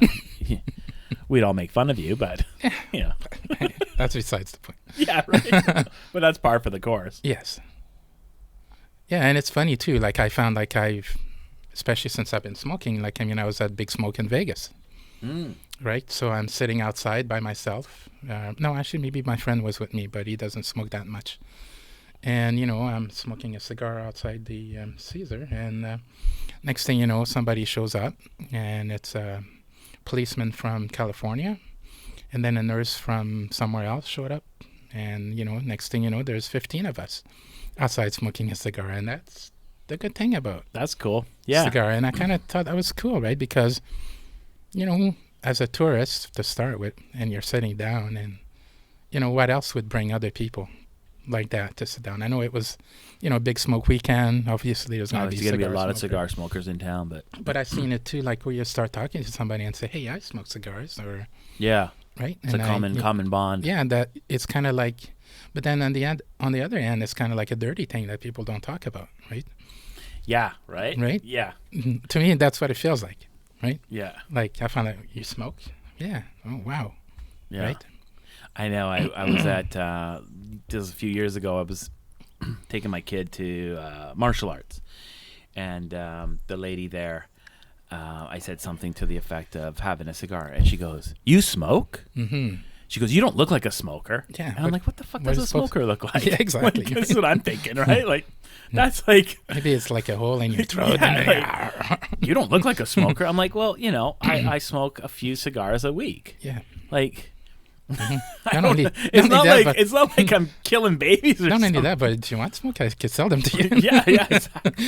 It's just the funniest thing. Some people, when they find out you enjoy it's it, a dirty thing. It's like a dirty thing. It's like, But then you can smoke pot, and that's okay. oh yeah, that's fine. I don't care if people smoke pot. No, but I it's don't the way either, they've but I'm just saying, yeah. they've made this like It's taboo, right? yeah, it's kind of it's bizarre to me. It's absolutely bizarre.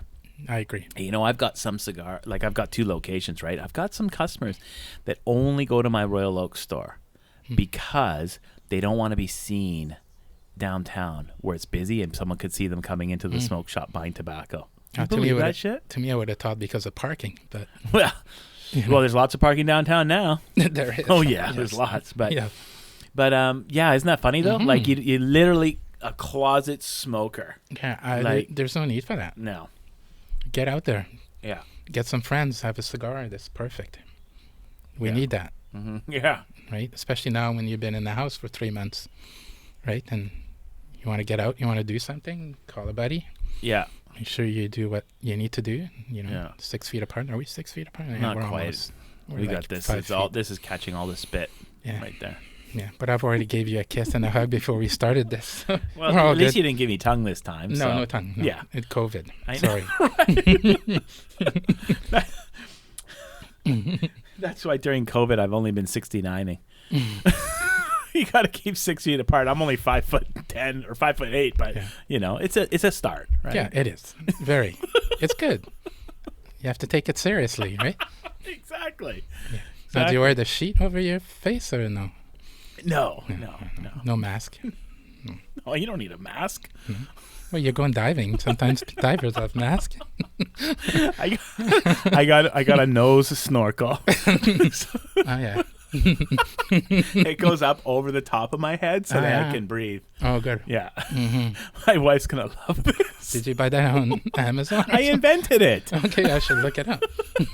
It's patent pending. It's not available in the marketplace yet, though. But, yeah, you can have the biggest woman sit on your face with that thing, and you can breathe. Okay. God. That could be like the little writing on the wall.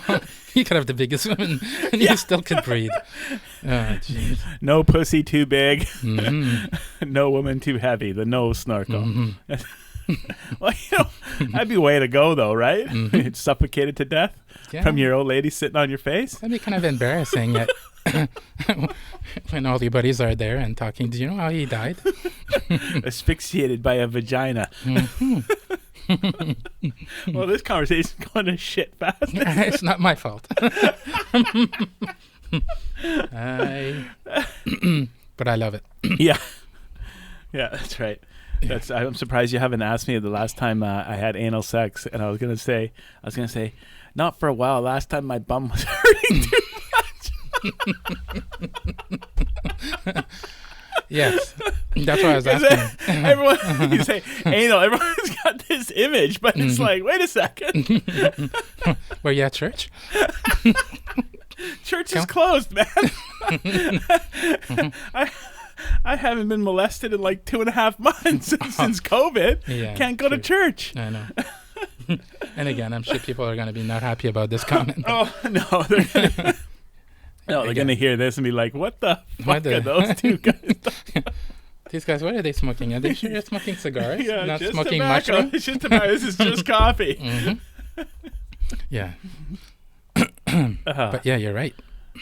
But that's how we usually are when we in a group. You know what? say We're we just, want. it's not real life. We're just throwing shit at each other, having fun, right? It's not like you know, I think I have my little shtick, you know, my little thing I do when I'm with the boys and talking dirty and stuff. And a stranger listening might think, Jesus Christ, that guy's a pig. I feel sorry for his wife. I don't fucking talk about that stuff. Please don't. I talk about that stuff. It's not like I do that stuff, you know? It's like it's like my persona I put on when I'm at the cigar events and with you guys, right? It's not the way I am in real life. Yeah, it's the same way when I was kissing Pete. I mean, I love Pete. That doesn't mean I'm gay. If he's listening, well, when were you I love kissing you. Pete? It was actually at Dean's house. We had a poker night that night, and I started drinking very early. I think we took the afternoon off, and the game wasn't until 6. Oh. And then by 9 o'clock, I had way too much to drink. I'm the first I gen, missed that game. And I was calling you people were just cunt, and I was kissing people, and I was like, "Here's my money," and that was a total disaster. That was our Christmas game, right? I don't think it was. Was no. it? No. I was good at Christmas. It was a little before that. Oh, okay. Yeah. Yeah. So I got a little out of hand, like maybe days type out of hand, right? That's beautiful. Mm-hmm. I'm sorry I missed it. You would have been proud of me. I sure would have. I like seeing people get out of hand. It's super funny. Yeah, it's a little much. Yeah. I remember Dean like pushing, I think it was a Coke or a Pepsi, and he's like, drink this. Just drink something that's not just alcohol. Something. Yeah. But it was all good. It was all fun. I didn't do anything that stupid, but whatever. You know. Yeah. It was good. That's why we're brothers, right? That's right. Sometimes it's good to let out and just be yourself for a few hours, and as long as you don't do anything bad, then it's fine, right? Yeah, I mean, that's not bad stuff. That's fun. No, it was fun. That's cigar boy stuff. That's just the boys. Mm-hmm. Yeah. So that's why Pete doesn't sit beside me anymore when we play poker. Oh. I don't know. You should ask him next time he's up here and ask him about my monkey.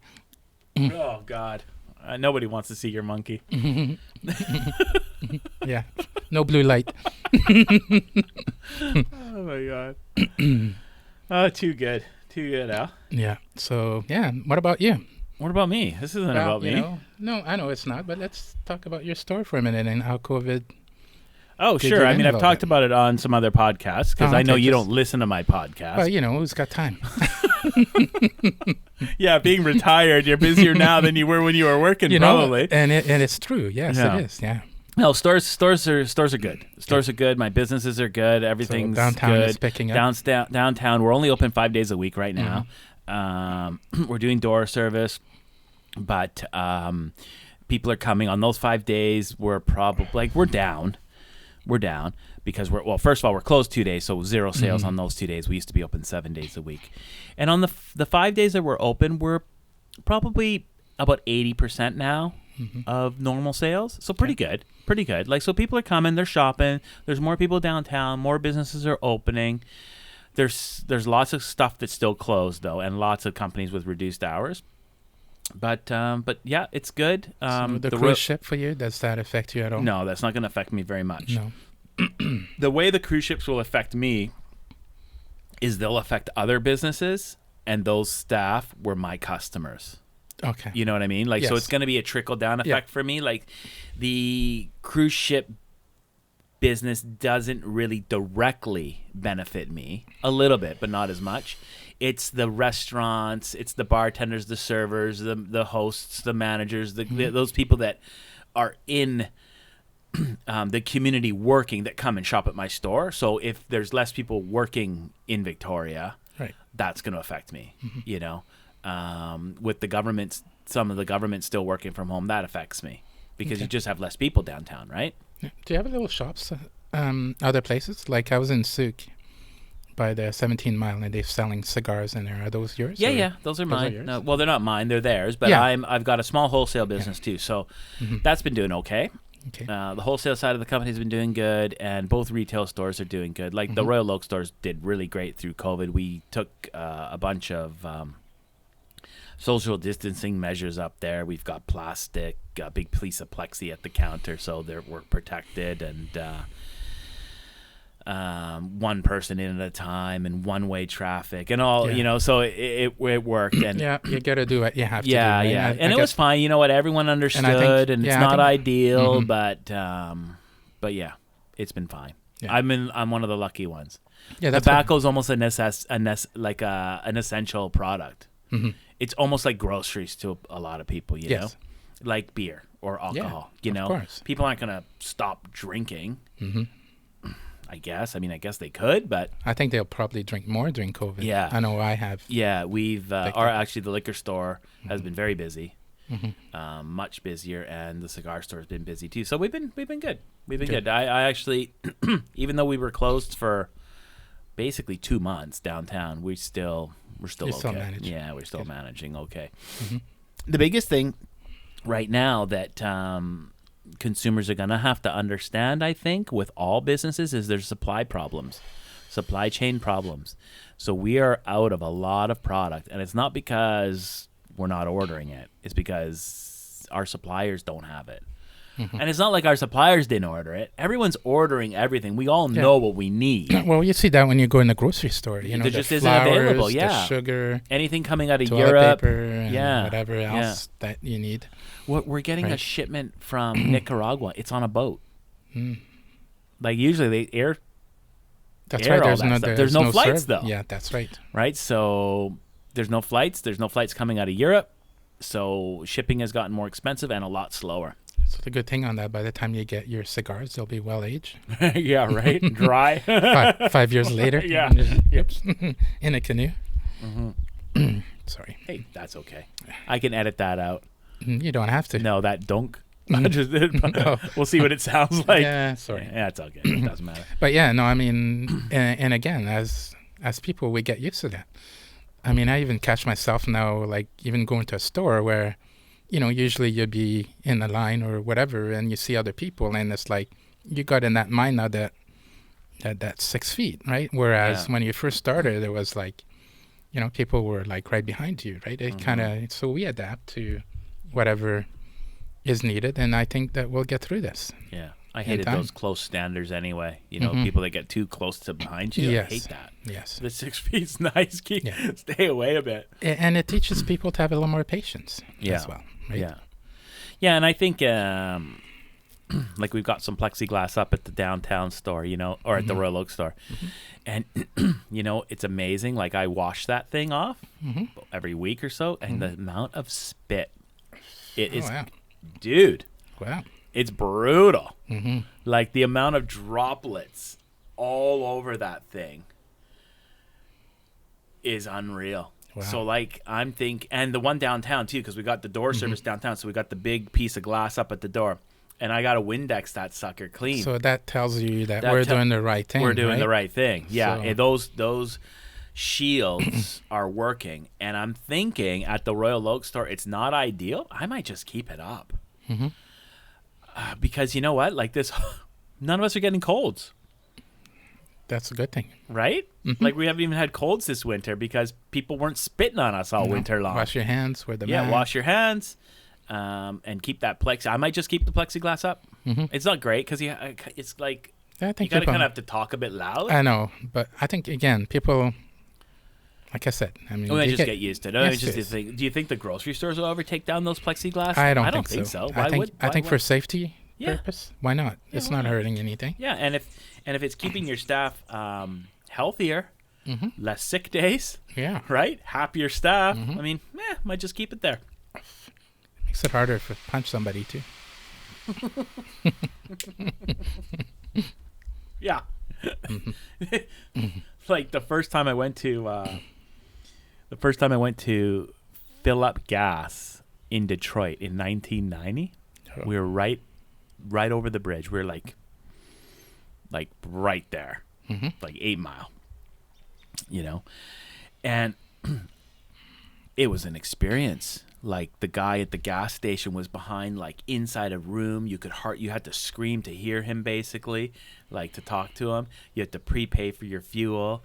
You had it was like bulletproof glass, and you couldn't go in. It was like, holy shit, right? That was for different reasons, obviously, but but yeah, maybe we'll have to be sitting in a cubicle behind COVID safe glass, Yeah. And again, that kind of affects other things too. Like your wife is working from home. My wife has been working from home. Well, Tanya's only working from home occasionally. Oh, okay. Yeah, mostly going into the office. Yeah, I guess for a job she would have Yeah, to. she has to. Yeah. But it's kind of different, right? Yeah, a lot of people are working from home, and maybe they can continue to work from home. Mm-hmm. That'd be fine. There's less traffic on the streets. Oh, it's great. I love it. Yeah, me too. Me too. A lot less traffic. There's way more parking. It'll hurt some businesses in the city if all those people continue to work from home. Well, that's the thing, right? Nobody's going for coffee. Nobody's going for lunch. Nobody's having a little snack. And those are the shops that are... Those are the places that are going to hurt the most. Oh, if I there's, feel for these people. Yeah, if there's a... Right? Like our city's not that big. If there was, say, 5,000 people that are working from home, that's a lot. It's a lot of business that's not going to be in the downtown core. Yeah. But I guess with time, things will evolve and change. A few of those restaurants and coffee shops will close the doors. Like your brother has to adapt. Sorry. And and you could buy stuff from John's now in Langford, which is nice. I don't have to drive to. Well, Paul adapted from being a sit-in place to a takeout place. Yeah. So he's a small company, so he's able to adjust quickly. Like we did when COVID hit. We just immediately started doing delivery service and mail order. I think you have to think about it and get smart and not say, oh my gosh, no, I'm going to go bankrupt or I'm going to do this. You have to be thinking about what the next thing you could do, right? Yeah. I mean, I know I've had your brother's food and I tell everybody that how good it is. And I think that's part of it, that he's doing great. But I know that there are other people that are not doing so great. Yeah, and you got to change. You got to be willing to change and adapt. Yeah, adapt and make those changes. Yeah. No, that's right. You've got to have a willingness to adapt, because we don't know if there's going to be that second phase everybody's talking about, right? COVID. We got COVID-19. What if COVID 20, 21, 22? Yeah. Ooh, I don't know. But we can't shut the economy down again. Yeah, I don't think we could go through all that again. I don't think people are going to wanted to be home for another 3 months. And how's the government going to pay for it all? And it was like this weird social experiment. Yeah, we can do it. Let's not do it again, though. Yeah. See, I was lucky again. I was retired, so I'm getting my pension. Yeah. Right. That part of it didn't really affect me, although it did affect some member of my families. But sure. But I'm just lucky. I just feel for people that, doing minimal wage, they can't work, they have to pay rent. Yeah. Oh yeah, it was hard on them. They have to eat, Yeah. I was glad that what Trudeau did for, even though I'm on the other end, we have to pay for it somehow. But in a way, it was kind of nice that was done and how fast they did it. Yeah. Yeah. I mean, for those people, like for what it's meant for people that didn't take advantage, and people that had no money and they could get that kind of money for now, I have to say that was the right thing to do. Now, the other thing that we have to think about is how we're going to pay for that. Yeah. And how long it's going to take for us to maybe recover. 300 billion now, because we just extended CERB for another 2 months? 2 months, I think, yeah. Yeah. So it's insanity. It's great. It's but good at the if same you need time, it, but if you don't, if there's... Yeah. The thing that chokes me is I'm sure there's people taking advantage of it that could go back to work, right? Yeah. But I know that there's lots of people that don't. Or can't. That can't go back to work. We're getting, I've got an ad out for work at the cigar store because I need some staff. Getting lots of people applying. So there's people that want to come back to work. Good. Yeah, so that's good. Mm-hmm. Yeah. And they want to work for you? Yeah, weird, eh? Well, they don't know me. So, you can't blame them yet. They got to give them a few weeks. Figure me out. That's why you're going through so much stuff. I'm not going through any staff, you liar. I know, I'm just joking. You look after your staff pretty good. That's what I'm told. That's what your staff told me. So. Oh, fuck. Now, I know you're blowing smoke up my ass. I'm not. Yeah. It's all good. Every time we go there, the staff's happy. They're well looked after. Yeah, well, it's hard in retail. They're just... None of my staff are ever going to get rich working for me. That's the problem. I wish they could. Mm-hmm. It just... Retail's a funny thing. You've got the consumer wants to pay as little as possible for the products that they're purchasing, and the staff want to get paid as much as possible for the hours that they put in, and that's a balancing act. Yeah, and like I said, I mean, you know that I order cigars sometimes from somebody else in the States, and we know how much we paid and compared to your prices. Well, the prices in Canada are higher because of the tobacco tax. And I was going to say, when we get nail through when it comes over, we're paying like $400 or $500 in tax on. Yeah, well, that's the tax that I worth pay of cigars. on the cigars up front. So I mean, no, my prices aren't out of line. No, it's the taxation I guess that's my point, right? It's not that you're asking. It's just that for us that are smoking 2 or 3 a day, we can't smoke like $25 cigars all the time, right? So, but yeah, that's what I was getting at. It's tough for you because it's not like you're making like half the money or some money. I mean, it's a little margin, like you said, that you're making, and you have to sell volumes for you to make money, right? It's not, yeah. Anyway, so I guess that's what I'm trying to get. I'm not it's suffering, tough. so don't get me wrong. I'm not suffering, but yeah, well, we'll see. Minimum wage just went up to $15 an hour. So it's not great, but it's something. At least the guys are, well, they're all, not all of them, but a lot of them are making more than that anyway. So, but yeah, so we'll see. We'll see where that goes. If it wasn't from housing and the food, I guess people can manage. Housing is so expensive. Housing is expensive here. Yeah. If you're only making $15 to $20 an hour, you almost need a roommate. I still have my kids living with me, kind of. Yeah, and you know what? And if your kids can live with you and that works out okay, and they can save up some cash and then do some investing with some of that money that they're making, I stress this so much with my kids that as soon as they get a job, they need to start investing. Yeah. They need to start saving for their future. If you do that and you do it right and you're diligent about it, you can still have a decent life, even in a super expensive town like Victoria. Yes. But you've got to, you can't spend every penny you make. Like some places you can, like in some communities, you don't, you can get a house for $75,000 and housing is like the least important thing. Yeah. It makes nothing, right? Yeah. But, and you can spend every penny you make, but here, not so much. Yeah. You have to be wise. You have to be a little wiser with your cash. Yes. Yeah. Yeah. Cool. What else you want to talk about, or we can wrap this up, or? No, well, you know what? I've had problems with my Beamer now. Oh, I had to spend another $500. We're talking cars. Oh, shit. So this weekend, I'm going car shopping. Going car? Nice. What are you looking at? Well, I don't want to advertise, but I'm looking at a Toyota RAV4. Kim wants an hybrid, and for all the kind of research I've done, I think that's probably one of the best ones for the amount of money. It's a RAV4 hybrid. Yeah. So that's what we're going to look at. There's also a Nissan. I think that has a SUV type. Yeah. Because I live on Triangle Mountain, so I need something. Oh yeah, because it's that can make it colder up and down. It's always snowy. Yeah, isn't it? yeah. So it's got to be something good, something reliable, and something that. I drove a Beamer for a while, and it was a pretty good car for a while. But when they get up into kilometers a little bit, then things start to break down, and holy shit. Yeah. The repairs are murderous. Yes. Yeah. Yeah. Yeah. You know what? A Toyota will be good. They never break. No. Yeah. That'll be good. What about your car that's in the garage? Is it ever going to see? Oh, my little Anglia? Yeah. Oh, I don't know. One day.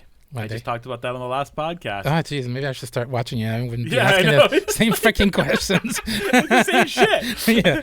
Actually, the podcast is being uploaded right now. Oh, okay. While okay. we're doing this so one. I'm safe on that This one. one will be up in a couple of days, right? Yeah. Hopefully this will be up by like Sunday or something. But yeah, I've been threatening to work on that thing. Actually, I'm kind of starting to get itchier and itchier about doing something with it.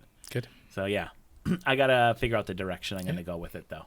Well, you're liking your Mustang. A buddy of mine just bought a new one, the GT 5-liter. Nice car.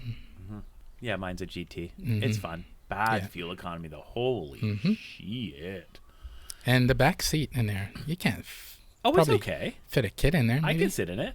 Can you? Yeah. Oh, jeez. You look pretty small to me. Like, I mean, They're not bad. I think You, yes, mean, I you was can't sitting. have the seat all the way back. Yeah, but- yeah, that's what I was But it's looking not at. that like, bad. It's not that bad, huh? No, it's not that bad. It's actually a pretty big car, you know. Yeah. The Beamer was way tighter in the back than the Mustang. That's all right. In my experience, yeah. Yeah. But yeah, the Mustang. That's because depending what you're doing in the back seat of your Beamer. And come on, we don't want to go there. I only ever did that in the front seat. I don't need to go in the back. It's my car.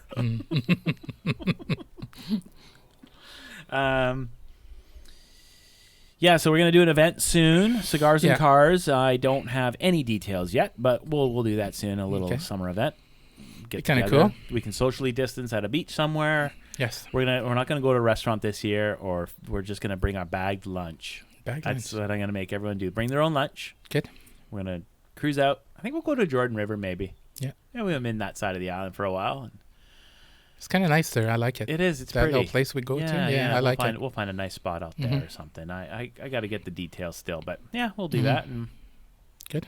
Yeah. So we'll get that going. We'll do something because we haven't had an event for a while with COVID and everything, and yeah, we haven't really done much. I think again, it's important for us to. I know that we have to be careful, but at the same time, I think it's important for people to kind of get back to some kind of normal. Yeah.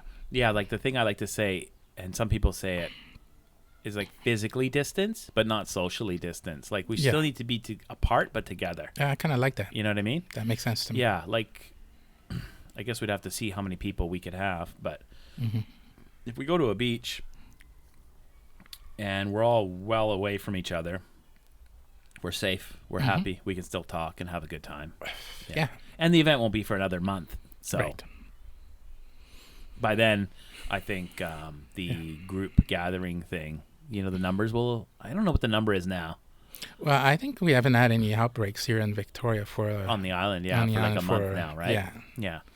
So, we're lucky. Yeah, oh yeah, we are lucky. We'll play it by ear, and just see what we are allowed to do. Yeah. Yeah. Yeah. I don't think it's going to take a while for us to go back to the normal. I'm not even sure if the normal that before COVID will ever happen again. Well, I hope so. Yeah.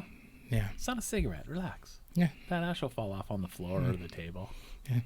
Yeah, I mean, I hope we go back to normal because this is ridiculous. I do not like this. No. Yeah, but anyway. All right.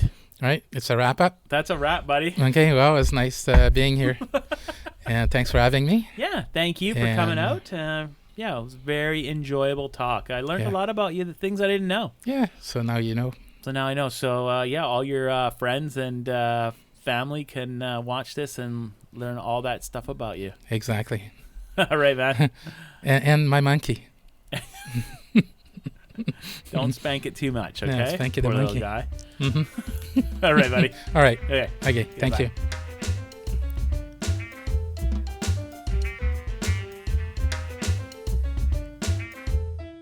Hey, so this is a little supplement we're going to do today. Yeah, something new. A little addition to the original thing. I don't know if I'll upload this separately or what, but we're going to talk cigars. Perfect. Just cigars. My frizz. So what are you smoking? Like, what do you like to smoke? Well, you know what? I like I like flavor cigars, like coffee. I would have to say those are probably my favorites. Like a coffee flavor? Like a chocolate or Maduro. I like a nice... so are you smoking like a flavored cigar, like a Drew Estates, like... Well, if I was to say like my favorite cigars, or cigars that I would smoke every day more Yeah. than that. Yeah, I like something that's got flavors. Like That's flavors is in flavored, Or it could be either way, or a good cigars that has a lot of a lot of complexity. complexity. Oh, yes. okay, gotcha. Yeah, well, I think Everybody's most kind people of like that. Yeah. So what brands you smoking? I smoke about anything. It's not like I like this one better or I like that one better. People say that Cuban cigars are the best. I kind of agree with that, but that doesn't mean that there's a lot of good cigars out there. I like to try different things because why not, right? Yeah. Yeah, my cigar, and same with gauge, right? I mean, I'm more of a 50 and up. I even like 70 gauge, as you know. Yeah, big guys. I like the big cigars. To me, So what I big find- cigar have you smoked lately? Your the big guy, the 7, what's it called? The big 70 gauge, the King. What's it called again? The Dawn? The Dawn, yes. The yeah, Dawn? Dawn 7, yeah. Yeah, the Dawn's that's a 770. Yeah, You've smoked that. Have you smoked the Alec Bradley Texas Lancero? I have. Yeah. Yes. What did you think of that? It was okay. Yeah. Yeah. Have you smoked the new Venus? No. Dominion, Canadian company. The cigar is made in Honduras or Nicaragua. I should know that. I know. But it's another big one. It's like another 770 And cigar. you have those in your store? I've got those at both locations Oh, wow, now. I Yeah, should pick one up. Yeah. Mhm. They're a good one. Dominion is a cool company. Steve Richter is the owner. He's a Canadian boy. He's a BC boy. Wow. Yeah, and his cigars are made in Central America. Yeah. And he's doing really well in the business. He owns Dominion, so they make the Venus, they make the Black Lotus, the I had one of those called yesterday. Dominion. Yeah. So those are Yeah, pretty those good. are good cigars, yeah. Yeah. So like for me, I smoke everything too because I'm in the business. I feel like I need to smoke something different every day or every time I smoke, so that I know what I'm selling. You're right though. I do hold a special spot in my heart for a Cuban cigar. Mm-hmm. They are excellent, but I don't want to limit myself to one country or one sort of flavor profile. Yes. You know, Nicaraguan cigars are much fuller bodied than the Cuban stuff. They offer a spicier, heavier, oilier tobacco. Yes. Something about the stuff in Nicaragua is just a Yes. heavier. It's different. I Yeah. mean, you can smoke a Cuban, and even, not as somebody that smokes once in a while, could probably tell, okay, this is Cuban just by the taste, Yes. right? There are, Yes. not that I'm saying that they're all the same, but they have that earthy, kind of buttery, kind of There's something. very, Yeah. something hard to explain to me, but you could tell when you're smoking a Cuban that, Yes, that's they good. do have a certain flavor Right. profile, as do Nicaraguan cigars. To me, Yes. Nicaraguan cigars have that sort of that flavor profile, that darker, spicier flavor profile. That's what I like. Yeah. So I'm trying to smoke something different all the time. Right now, I'm really enjoying these Headley Granges by I Crowned really Heads. enjoy that. There's a great cigar. Everything that Crowned Heads is doing is Yes. good right now. What's the Jericho Hill? If you haven't smoked I Jericho haven't, Hill by no. them, it's another awesome one. I have it at my stores. We got it at an intro price right now, so it's a good value. So I smoke that from time to time. What else am I smoking recently? Yeah, I smoked the Jericho Hill recently. Oh, I just smoked yesterday. I smoked Hamlet. Oh, I Yeah. like those. Yeah, That's They're- a good cigar. yeah, they're under the Rocky Patel umbrella. Hamlet Paredes, I think his last name is. Yeah. He's rolling. He's an ex-Cuban roller rolling for Rocky Patel now, and his cigar is made in Nicaragua, but it's got some Brazilian tobaccos in it as well. It's very full-bodied, and definitely full-flavored. Yes. So I enjoy that from time to time. And the last Cuban I smoked was a Trinidad. Oh, yes. Yeah. That was Ray's favorite. Ray's favorite, yes. And the Trinidad I smoked was actually interesting. It was fuller bodied than I thought. Like the nicotine buzz off of it Oh, was is like, that right? oh yeah, that kind of affected me. But light, aromatic, very floral in its smoke. It was great. Yeah. That's what I found out too. Like, I mean, I've been smoking for a long time, and I'm smoking at least 1 or 2 a day, so I would consider myself a cigar smoker. 1 or 2 a day? Son Yeah, of a it's- bitch. Well, I'm COVID's treating you retired. good. Yeah. Right? And that's what I found, that you think that you know a lot about Cuba, but there's a lot of, especially talking to guys, right? Like Dave and the other guys that have been smoking for a while. They're talking about, oh, have you smoked that? And I didn't know about that. Yeah. You know, like that brand of Cuban cigars. Like, I've never had it. There's a lot of Never heard brands. There's a lot of brands of Cuban cigars that people don't know. Mhm. Everyone knows Monte Cristo, Yeah, the Cohiba, four- Partagas, yeah. Romeo and Julieta. Yeah. Mhm. But try and smoke cigars like Trinidad or Ramon Mhm. Iones or San Cristobal or Hoya de Monterrey. Those are all offer different flavor experiences. Yeah, and Bolivar is, I would have to say, last time I was in Cuba, which was 2018? 2018, yeah. Bolivar was the best cigar I've had while I was there. Oh, okay. It's a Yeah. fuller-bodied Cuban. Yeah. So I if really anyone- enjoyed yeah. that. And again, to me, Bolivar was kind of new. Like, I kind of knew about them, but I wasn't smoking them. Right. So I was kind of surprised, right? That, Yeah. this is good. Yeah. And I think as a cigar smoker, you should try different things. Yeah, you got to try different things. Mhm. Like I see one of our buddies always smoking Avo. Yes. That's ridiculous. We're It's not gonna- crazy. It's very crazy. It's crazy. It's not, I don't know, like why Or Davidoff.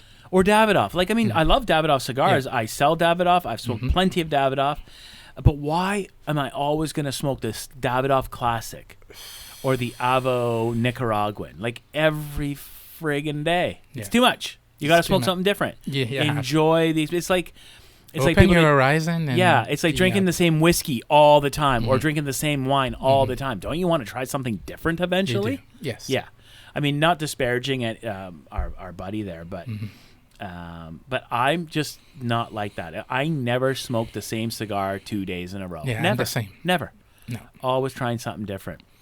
Another cigar that I'm really enjoying or brand is the My Father brand. Yes. So for their kind of intro cigar, the Flor de las Antillas is excellent. Yes, I We agree. have that in stock. Mhm. I also have the Judge in I've had stock, that which is too. fuller bodied but very smooth. Mhm.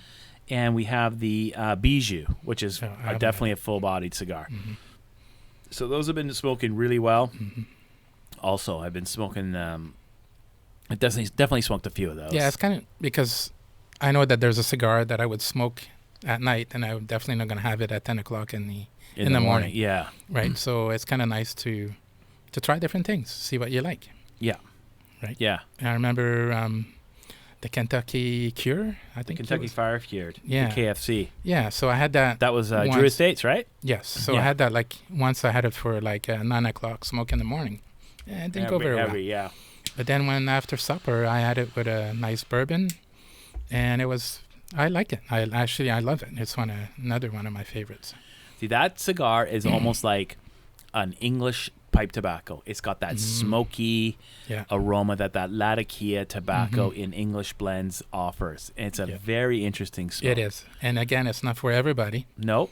But No. once you find something you like, and then When you put it to your nose, it almost smells like barbecue. it is. It's Right? amazing how Yeah. yes, exactly. Yeah, like smoked meat. Mm-hmm. Yeah, and that comes through in the smoke, doesn't it? Yes. Yeah, yeah. Oh yeah.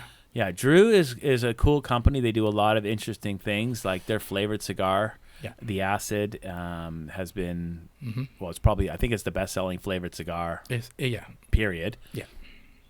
Premium flavored cigar. I don't know. Mass market, no. Mm-hmm. But yeah, it's another good one. Yes. There There are so many out there right now when we're talking, and it's like Yeah. I'm blank. But there's Patron is good. Yeah, the Patrons are good. They're pricey in the Canadian Mhm. market, though, very expensive. Even in the U.S., they're expensive. Mhm. But yeah, I don't smoke many of those, but the few I have smoked, I've enjoyed.